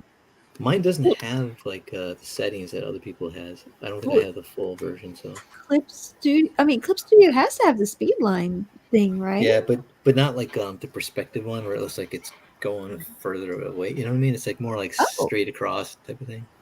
Ugh. Can you And like warp them? Like just grab a batch and kind of eyeball it, or does it go Yeah, I too don't- blurry if you try that? Yeah, I think it's all kind of pixelated. There's a way to do it, but I think I have to have the better. So I got to do it by hand, basically, which is not a big deal. It's easier than doing it with real tools, right? It's kind of easier sometimes to just do the work than to try and figure out how the program wants to make it easier for you. Yeah, exactly. Just grab some AI. Never. Just grab a little bit. Just grab a little bit. Try it. Never. Just try it, Max. Try a little AI. I think they're working on trying to integrate some of it into actual art programs.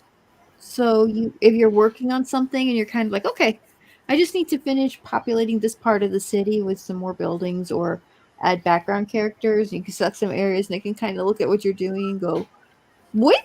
Like, yeah, close enough. And then if you want to clean it up a little, you can. I think that looks interesting. Did you see what they did with some movies? They used AI for people crowd scenes in the background, and then it was horrifying. It was just all deformed. It was an actual movie that's on Disney. They're like people in the background clapping, and they're like cross-eyed and all like their faces are all just deformed, and they're like, but they're mixed in with real people. And They didn't bother to clean it up. Oh man, that's horrible looking. They look like they're animated corpses like clapping. It's crazy. I saw this, I guess it's a deep fake of Arnold Schwarzenegger doing Ferris Bueller's Day Off. Oh, I've seen they did yeah. Arnold Schwarzenegger and everything. That was Yeah. weird. Oz. The guy that does the voice for Arnold in there is really awesome. His name is Joe Gaudette. He has videos on YouTube. He's on YouTube. He's a voice actor in a lot of cartoons and video games. Did he do His Fox? voice actor in some of the Five Nights at Freddy's stuff. Yeah, And, he was let's see, there was like Funtime Foxy, I think his biggest role is Mr. Hippo. yeah, Oh, yeah, nice. this Hippo, yeah. And he does the amazing Arnold Schwarzenegger. It's probably the best Arnold Schwarzenegger I've ever heard. Yeah, that's wow. That was really good. I'm like, how did they do that part? Like, oh, they just got an actor who can do a really good impersonation. Like, oh, cool. Yeah, Yeah, they it's when you did. get guys. They did Go one ahead. with Whitney Houston. She's freaking What? hysterical. Oh, where he's faced on her body or something. Yeah. Oh my gosh. Singing. They did. Yeah, they did one. They do tons of Arnold stuff because he was like, I saw one where it was Wizard of Oz, but I don't bother watching them because I'm like, it's disturbing. I'm like, I don't like that. Yeah. I like it when they switch actors. Like they had Arnold Schwarzenegger. They had Sylvester Stallone as the Terminator, like doing the Oh, roles. that's cool. That was kind of cool looking. His Yeah. face. Little gag from that Last Action Hero. I was thinking same thing. Yep. Oh, that's right. Yeah. The movie poster. Yep. Movie in the blockbuster with all the hot women. Yeah. Everybody That that was works awesome. or Everybody's everybody that's in supermodel. California is hot no matter what. That's basically true though. That's even you want when I first moved here. Wait, wasn't that twins? No. It was Last Action Hero. Yeah. In Twins, he saw the Rambo poster and he was kind of laughing at it. Like he's small. Yeah, Last Action Heroes. It was the Terminator 2 poster, but it had Stallone's head. Oh, yeah. Okay, if you're in a world where Arnold Schwarzenegger is a police detective, then who played in the movies that he was in? Yeah. Wait, what were you gonna say, Matt, about the women in California? Oh, I just said it's funny when I moved out here. I was like, man, it's like everyone's a model out here. It's like, what the heck, you know? And then it's funny is like the women, like, because I'm from Michigan, Detroit area, right? And the women out there have like seem like, well, at least when I used to live there, they have more of an attitude where they were like I'm a 10 and you're like a 0, and then like, but they're like maybe like they're like not even close to being like as good looking. But the women out here, super pretty, but they're super nice. You know, like if you would talk to them, they're not like, oh, don't talk to me. I'm not interested in you. They're just like, just friendly. And I'm like, that was a new to me. I was like, huh. Because like usually women just, in Michigan, women acted like, you know, like I was like Quasimodo or something. And out here, they'd be like, some woman look like a supermodel talking to you, like, and we just want to talk. And I was like, whoa, Like kind of threw me off. Maybe you That's ever not thought that's that they not all of made- California, by the way. That's primarily just San Diego. Yeah, San Diego. San Diego is like, that's where like a lot of the models come from too, supermodels stuff from San Diego. Well, I have this theory. I have a theory Do about tell. it. So you know how for the better part of a century, every pretty young girl across the country who thought they could make it as a movie star moved to LA, right? To move to Hollywood to try to be a star. And so we really just they realized they couldn't make it, and so they got married to people and moved down to San Diego or something. That's pretty good. So all the theory good-looking there. genetics from around the country ended up in Southern California. They all congregated in California. Ended up settling down and having nice lives in one place. Oh, you know what? My brother, I won't say. There's a theory that a friend of mine and I came up with. I'll just say it's my brother. My brother and I came up with is that we'll see some women. I never, like I said, I'm not into feet or anything, but we notice sometimes like women that are really small would have huge feet, right? They're really short, but they had huge feet. And I never noticed feet, so I didn't notice until like my brother was like, man, that girl's Where'd got you really find them big at? feet. Middle Earth? Yeah, like the hot. Sorry. Yeah, it is like it's like we were like, well, and then my brother goes, you know what it is these really short women like really tall guys. So when they have kids, they had these women who are short with big feet. It's like, you know, we're like, because I was like blown away. I was like, holy cow, it's one of you had bigger feet than me, and I have a size like 10 and a half. And I was like, and she was only like 4 foot something. I'm like, dang. Goodness. I've never noticed the big feet thing. Honestly, I never noticed either until my brother pointed out. I'm like, whoa! I never noticed it. I never looked at feet, so I'm like, dang! It was from a photo. It was like some person we knew whose girlfriend. He had a really short girlfriend. I'm like, oh my gosh, look at her feet. And I'm like, holy cow! So maybe she's getting ready to go into a growth streak. She's going to go cry herself to sleep Yeah. on a huge pillow. Like, I'm still growing, all right. Still growing. Yep. But it's No, I'm funny. Is good. like, I don't have a hang up about that because I'm like, don't really. You know what I mean? I just don't really care, but I just noticed it, and I was like, I wonder why. And then my brother's theory kind of seemed like Mike's theory about the women. My theory makes perfect sense, though.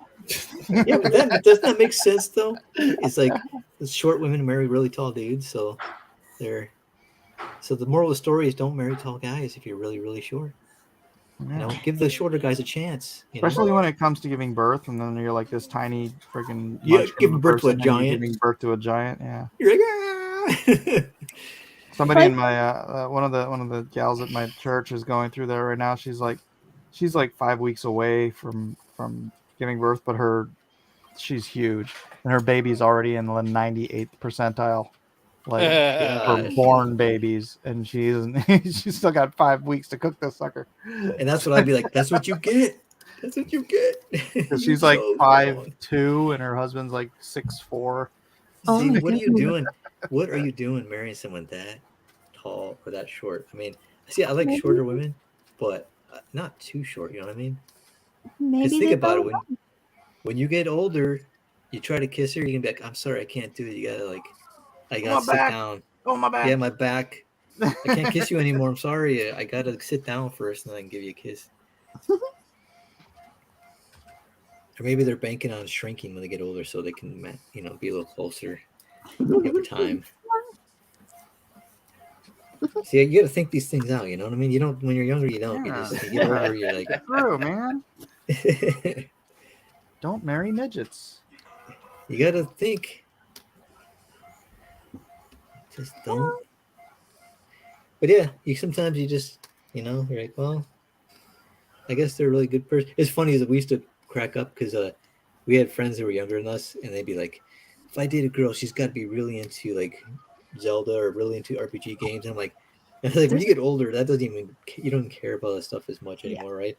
And then you're just thinking, I want her to be somebody who's just not crazy and not gonna hate everything or be super argumentative or be a good person. Yeah, that's one thing I prayed for. I said, if I get married, I want her to be super sweet because I want a really sweet woman. That's the thing I actually pray for. I'm like, I want her to be sweet. I don't care. She doesn't have to have all of these features or anything. Just really sweet. And of course, loves God because she loves God. I know she'll be able to treat me right. You just turn to them and tell them, say, hey, man, when you get older, there's going to be this thing called Twitch. Don't fall for it. Yeah.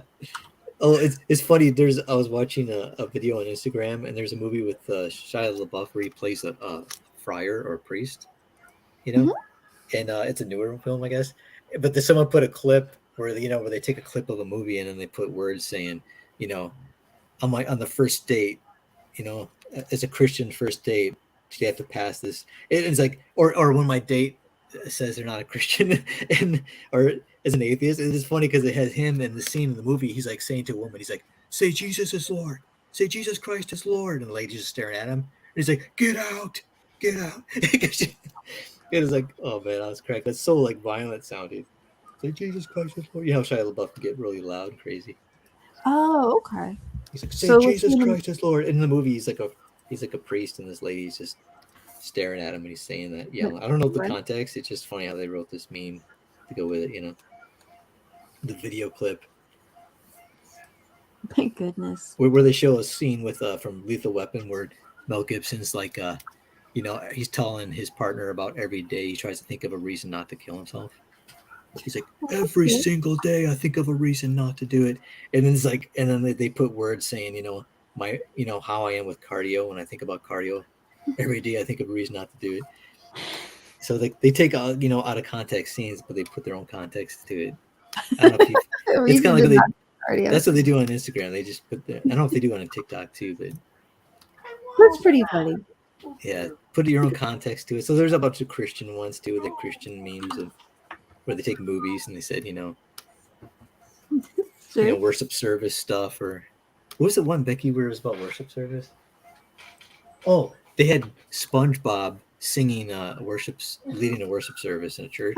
And I don't know how they did this, if it was a guy doing the voice or it was just like AI or something, but it sounded exactly like SpongeBob singing these worship songs. That's amazing. And I was like, what? And then even at the end, his laugh, It sounded, he sang really good too. It was really good singing. Nice. Okay, that I'll have to look up. That sounds great. SpongeBob worship music is like, it sounded good. It's like, what the? My son actually met the woman who plays Mrs. Puff, or does really? Puff. Yeah, they were at a wedding near here, and he does wedding videography, and he actually got to meet her. God, you sound familiar.